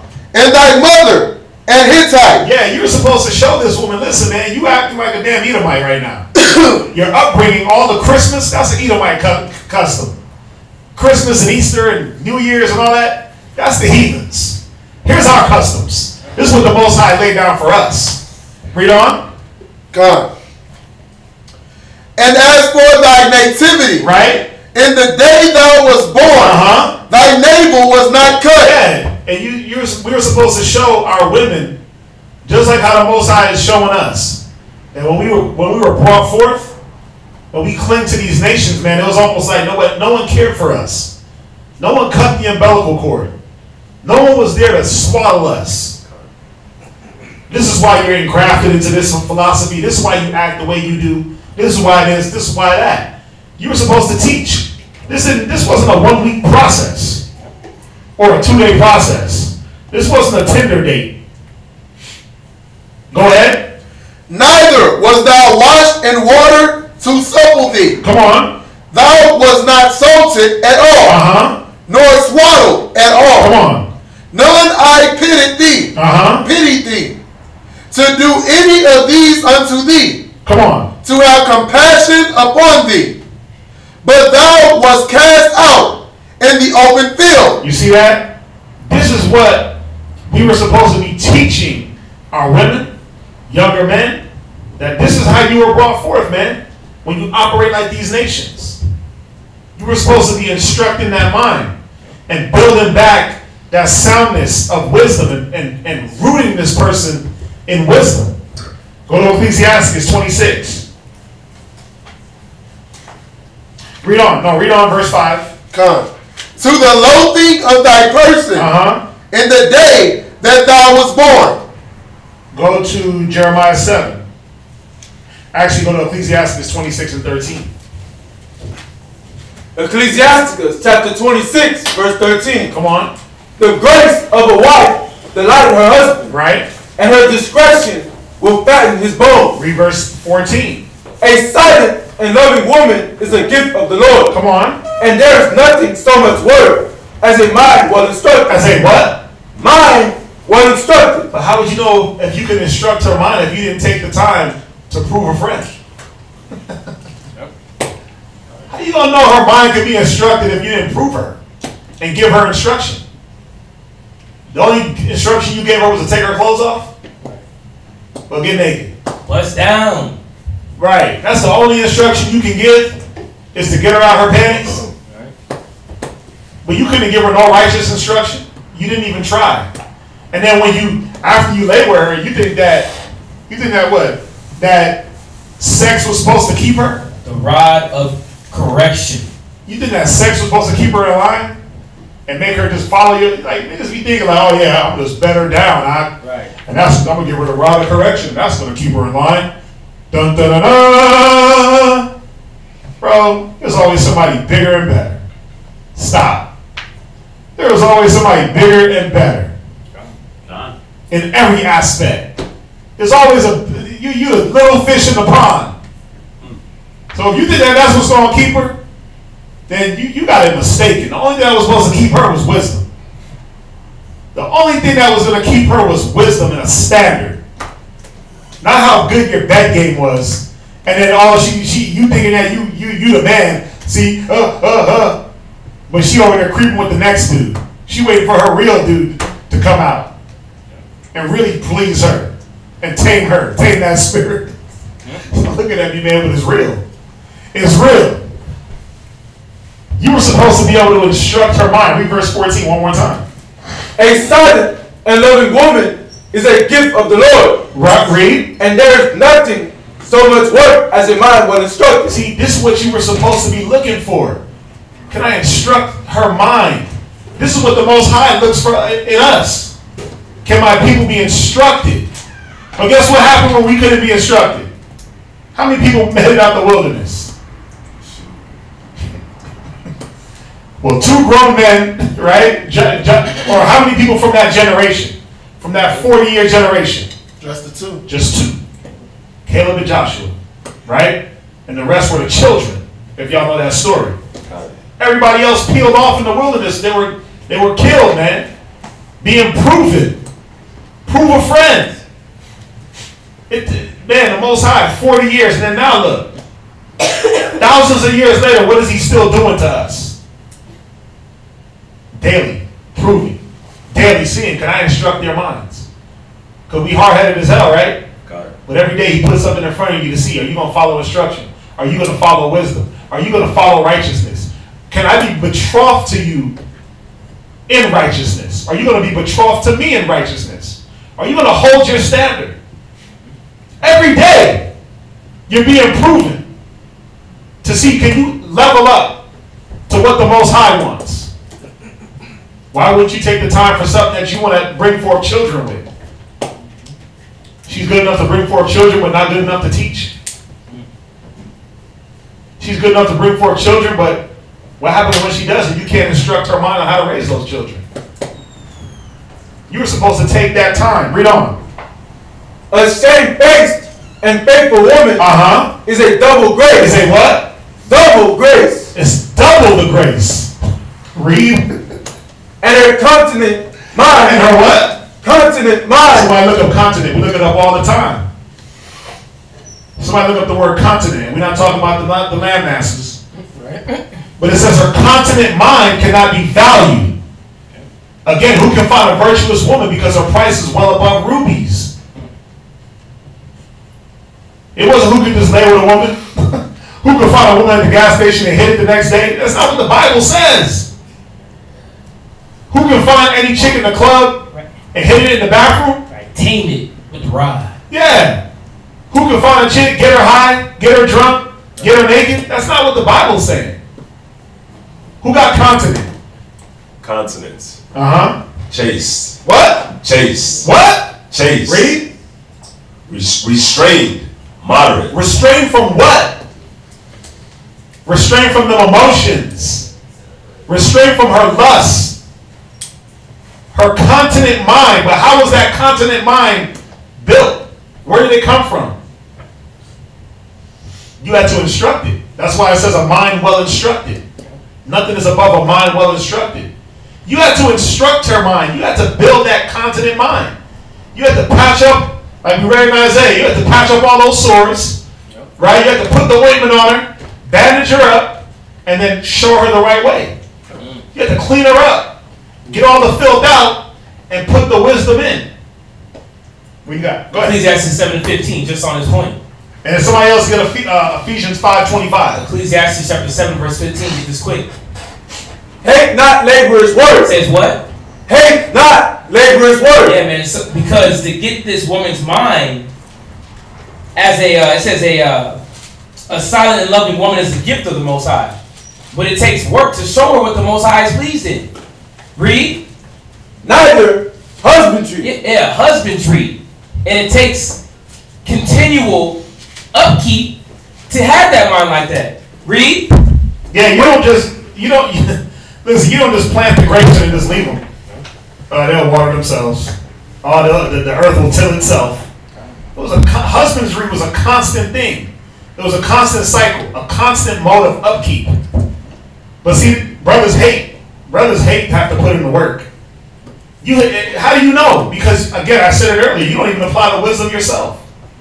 Sisters hate to put in the work. You don't apply the wisdom to build yourself. How can you build someone else? You don't consider how much it takes to build you. But all of a sudden, you got all it takes. You got all the wisdom in the world to build a woman? Come on, man, stop. You're not trying to build her.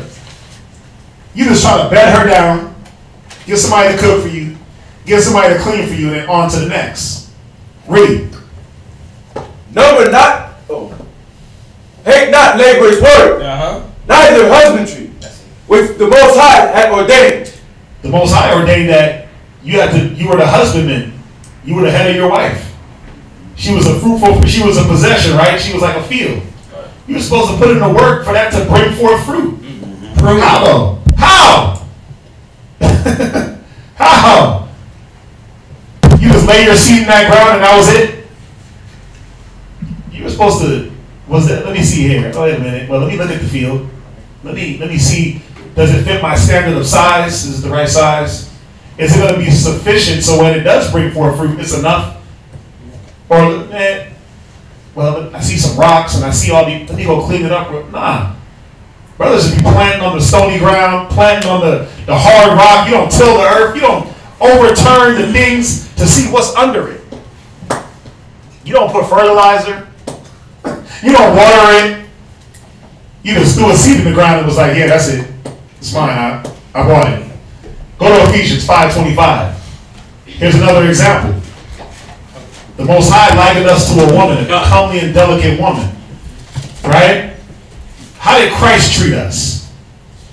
How did Christ treat us for himself? Because if the Most High didn't accept any old thing, you think Christ is going to accept any old thing? Like the churches come as ye are? Nah. Put off the old man, put on the new. That is renewed in the knowledge of Christ. That was the whole purpose. Read Ephesians 5:25.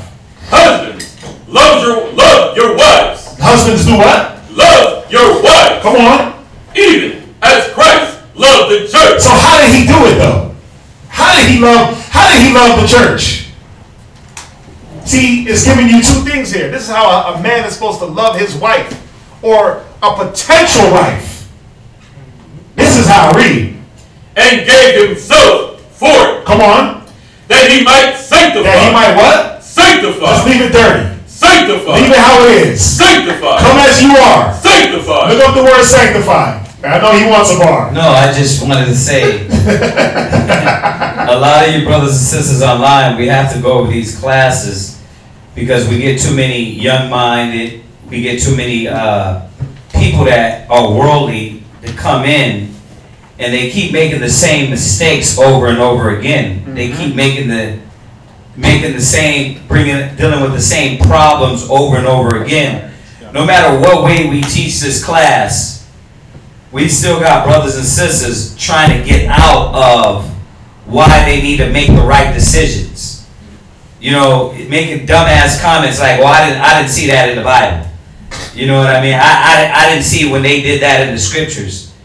You gotta see right here, right where he's at, that it says, like Christ dealt with the church. Yes, sir. That I stopped him here because for all you, I'm gonna have to get New York on you real quick. Do it. Read. For all you mentally, spiritually retarded brothers and sisters that keep losing wives and keep losing husbands, the Bible right now is telling you that we're supposed to deal with women like you dealt with the church.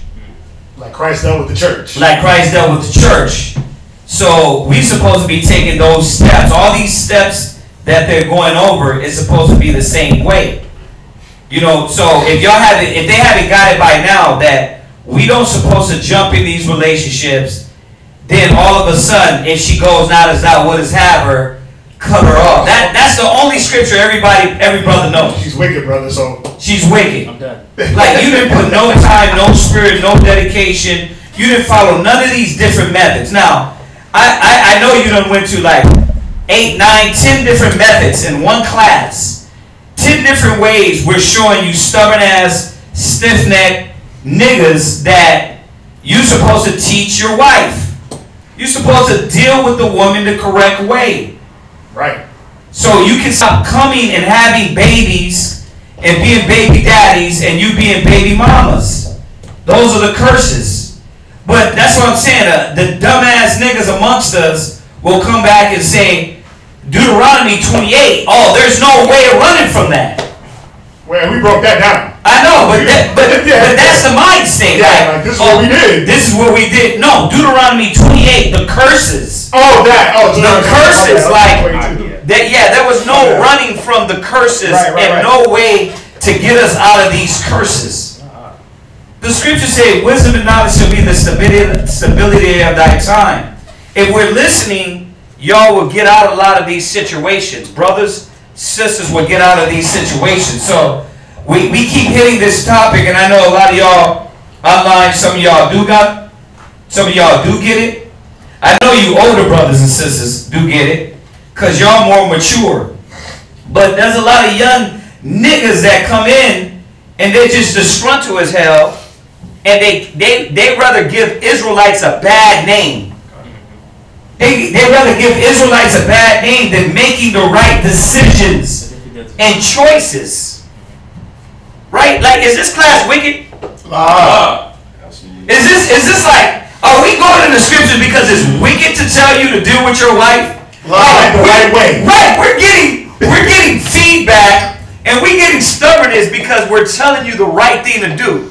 It'd be different if we came in here every class and said, yeah, every brother got to have 10 wives. You know what I mean? The scriptures say a brother got to have 1,000 wives. Solomon had 1,000 wives. If we was doing that, then I would see if brothers and sisters were like get disgruntled. But you're getting disgruntled because we're telling you, brother, stop banging every chick you see in the mall. Stop banging every chick, every man that you think is an Israelite. They got a beard. Yeah, they got a beard. Like, I don't understand it. But this is, I know what it is, and I know I'm acting like I don't know what it is. It says there's wicked men in Israel. There's wicked Israelites. Yep. You know what I mean? So we got to keep hitting this topic to cast out that demon. Because it's a demon. Then you want to make the wrong decisions, wrong choices, and then you want to blame it on us.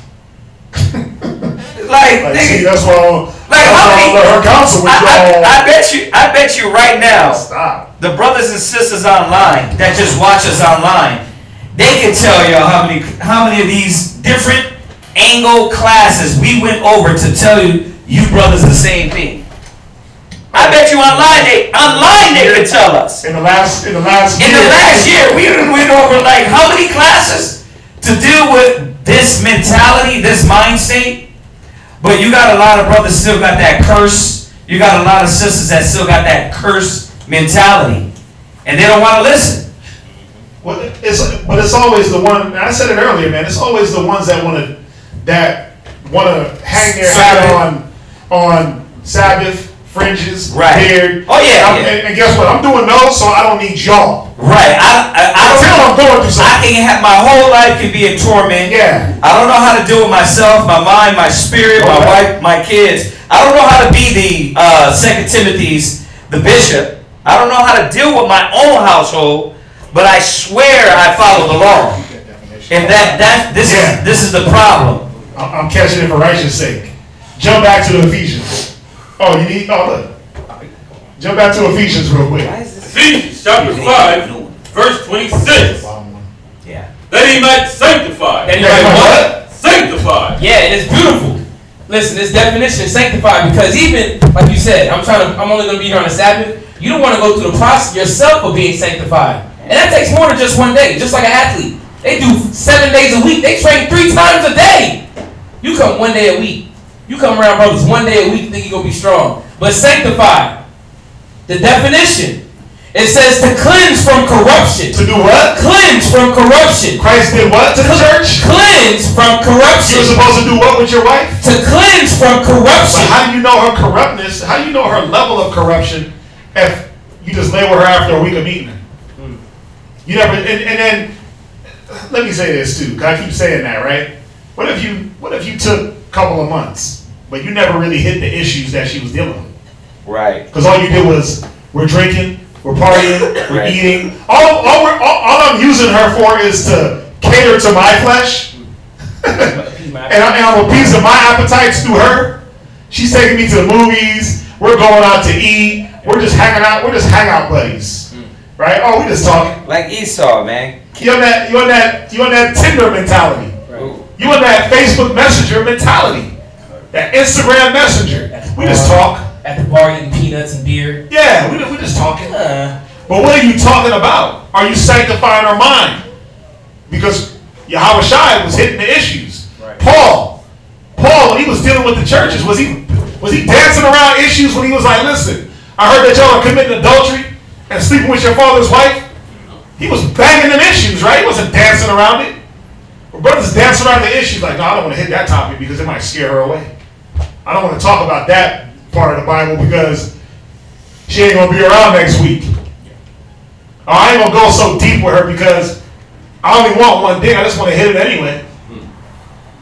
But it said we were supposed to be sanctified. Go ahead. It says to purify from sin. Right. To make holy. To do what? Make holy. Come on. Be detaching the affections from the world and its defilements. Now, didn't the Most High said he severed us? He severed us from the nations, right? So that we can be holy like him. He severed us. Again, you were supposed to be doing that severing process with this woman.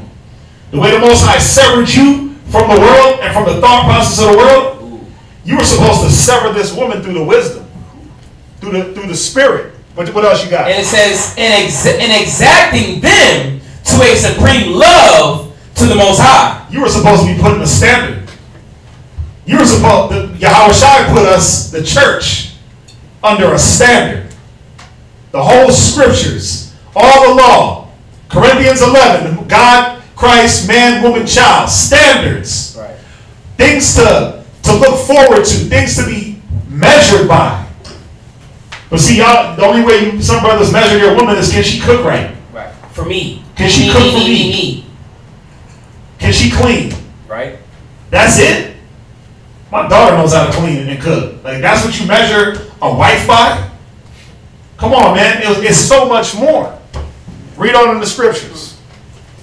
That he might sanctify and cleanse Come on. it with the washing of water. He was supposed to leave it the way it was? Cleanse it with the washing of water. Well, she don't like the Bible, so I don't talk the Bible to her. Cleanse it with the washing of water. Well, you know, I'm still learning, and she ain't gonna get it. Cleanse it with the washing of water. It's about bringing her to the water, man. Bringing her to the wisdom. Bringing her to class. Well, no, I don't want her to come to class because it's gonna go against what I'm trying to teach. Right. Like, man, brothers gotta wake up. Like, yeah, I don't want my real counseling with brothers because it's just too much confusion. Most people won't trust you with their secrets. This is what Kaya said. Is this Kaya? I'm not sure. Is this old school Kaya? Most people won't trust you with their secrets or flaws until they know you. Till they know you. You won't reveal them on them, or reveal them, or they think you will stick around. Yeah, but and that's why it takes a while before you should lay with her. So you got a point there. It takes a while before you're dealing with Israelites, man, that already made these mistakes, and we're looking at this young generation come in, and y'all gonna make the mistakes that don't need to be made. You see, like I said, we're not coming in here telling y'all, oh, you know what, get 1,000 ribs. We're telling you, man, before you make the decision, off of lust and just wanting, take the time. Is that so bad? But it is when it doesn't go to the way that man thinks. Yeah, but correction is grievous. See, I don't know who this brother is, Kaya, but I think it's a sister. Is that the sister? I think. Chaya. Oh, okay, because we knew this brother named Chaya. But yeah, is that a sister? I might be wrong. Okay. Excuse me. Well, whoever Chaya is, yeah, that's on point because that's the thing where you went over earlier. Prove a friend. Prove a friend. The whole year betrothal. Right. Exactly. Yeah. But that was the whole point of the betrothal period was to do what? Go back to that definition you got, because it's cold. The whole point. I heard that. That was nasty. That was real nasty. Where did he get that from? No, the betrothal. Remember we were going to the betrothal and said to build the spirit, build the romance. You don't have to go over it again, but where was that? Where was that at? Oh, that was in the custom package I had. No, that was it's called this is ecclesiastical, something like that. Courtship. Courtship and betrothal. That's like ecclesiastical. Yeah, that was perfect, brother. It says. Oh, this is Mustafa's rib. Oh, okay. All right. So this is going to be the I'm glad he definition. clarified, because I thought that was a man the whole time. It says, cultivation of romance and preparation for spiritual and emotional unity in marriage. Right. Yeah, no, that's it. That kills it right there. Does that take 1 week? Nah. For some brothers, they think that it does. Does it take a month? Does it take 2 months, 3 months? It don't even take. It takes more than a year. You know what? I like the way she brought that out because what it does is it takes time for those things to start spilling out. You know what I mean? And for a person to trust you to spill those things out and start, because nobody's just you don't just tell every woman, yeah, I'm a Hebrew Israelite right out the door. You know what I mean? Not when you first meet them. You don't just get their number, I'm a Hebrew Israelite. You take time. You try to see if I can trust this person. You know what I mean? That's like giving everybody your social. You know, you don't do that. You know what I mean? When do you start sharing bank accounts? A week after you met? Hold on. I'm sorry, I'm talking to the new generation. Y'all niggas got separate bank accounts. Right. I'm talking to the new generation. They ain't even heard joint bank accounts. You're like, oh, my rib. She doesn't let me do that. Right? Joint. There's such a thing. That's an inside joke. I guess. Nobody's laughing. Go back to Ephesians. Read that up. Finish that. That he might sanctify. That he might do what? Sanctify. Come on. And cleanse it with the washing of water by the word. Yeah, the same way Christ cleaned us up to be, and this is why. Watch, read on. It's very key. Read. That he might present it to himself. That he might do what? Present it to himself. He might present it to himself. Right. Because Yahweh Shai had a standard. Right. He wasn't going to just take any old raggedy thing. Like, oh yeah, you a drug dealer, so I want a drug dealer. Yeah. You a murderer, so I want a murderer. You a whore, so I want a whore. Right. Good man. He was cleaning us up so he could present us to himself. You see him right there. Just like how the Most High had a standard and said, be ye holy because I am holy. Yahweh Shai was like, listen, be ye holy because I'm holy. I'm of the Father. You ain't going to represent me being any old way. Why would a brother want a woman to represent him being any old way? She's supposed to be the extension of you. God. But now you see the mind state of men when they just accept any old thing. When you just accept any old thing, and then you don't even try to change the negative about it. You're just like, yeah, that's how she's going to be. Read on. A glorious church. A what? A glorious church. There's supposed to be glory found in us. Like how you want to find glory in your woman? A fruitful possession? You're supposed to clean up that field, man. Read on. Not having spot. Not having what? Not having spot. Come on. Or wrinkle. Come on. Or any such thing. But that it should be holy and without blemish. And that was the whole purpose. That was what Yahweh Shai wanted from us. You should want that in yourself. This is the last one. Yeah. You should have this in yourself. And you should want this for your wife. Because why? You're going to put seed in that, have a baby, and then what's going to happen? Gremlins. You're going to have monsters. You're going to have monsters. And then you're going to sit back and wonder, like, why my kid's bad? Why my kid's off? Well, because you didn't take the time to teach the off woman. You thought she was on, but she was never on. You You never took the time. And then you complete this cycle of just filth after filth, generations and generations.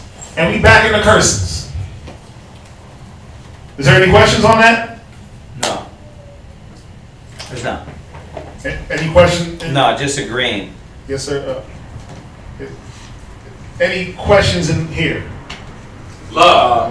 Love. All right, yeah, we definitely thank everybody once again for the positivity online. We appreciate y'all hanging in for the little extra time. Again, remember the Passover, April 21st. All the information is in the description of the class. Okay, for the address and the location. Again, if you'd like to help out with the lamb, location, all the information is there for you to help out, the Wells Fargo and the Google Wallet. All right? We thank everybody for joining us. If there's no other questions, let's salute them online. Let's say shalom. Shalom. Shalom. Until Wednesday.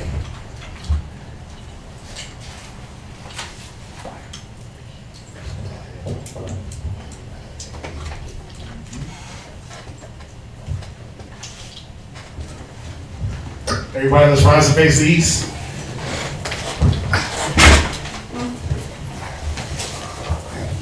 You got it?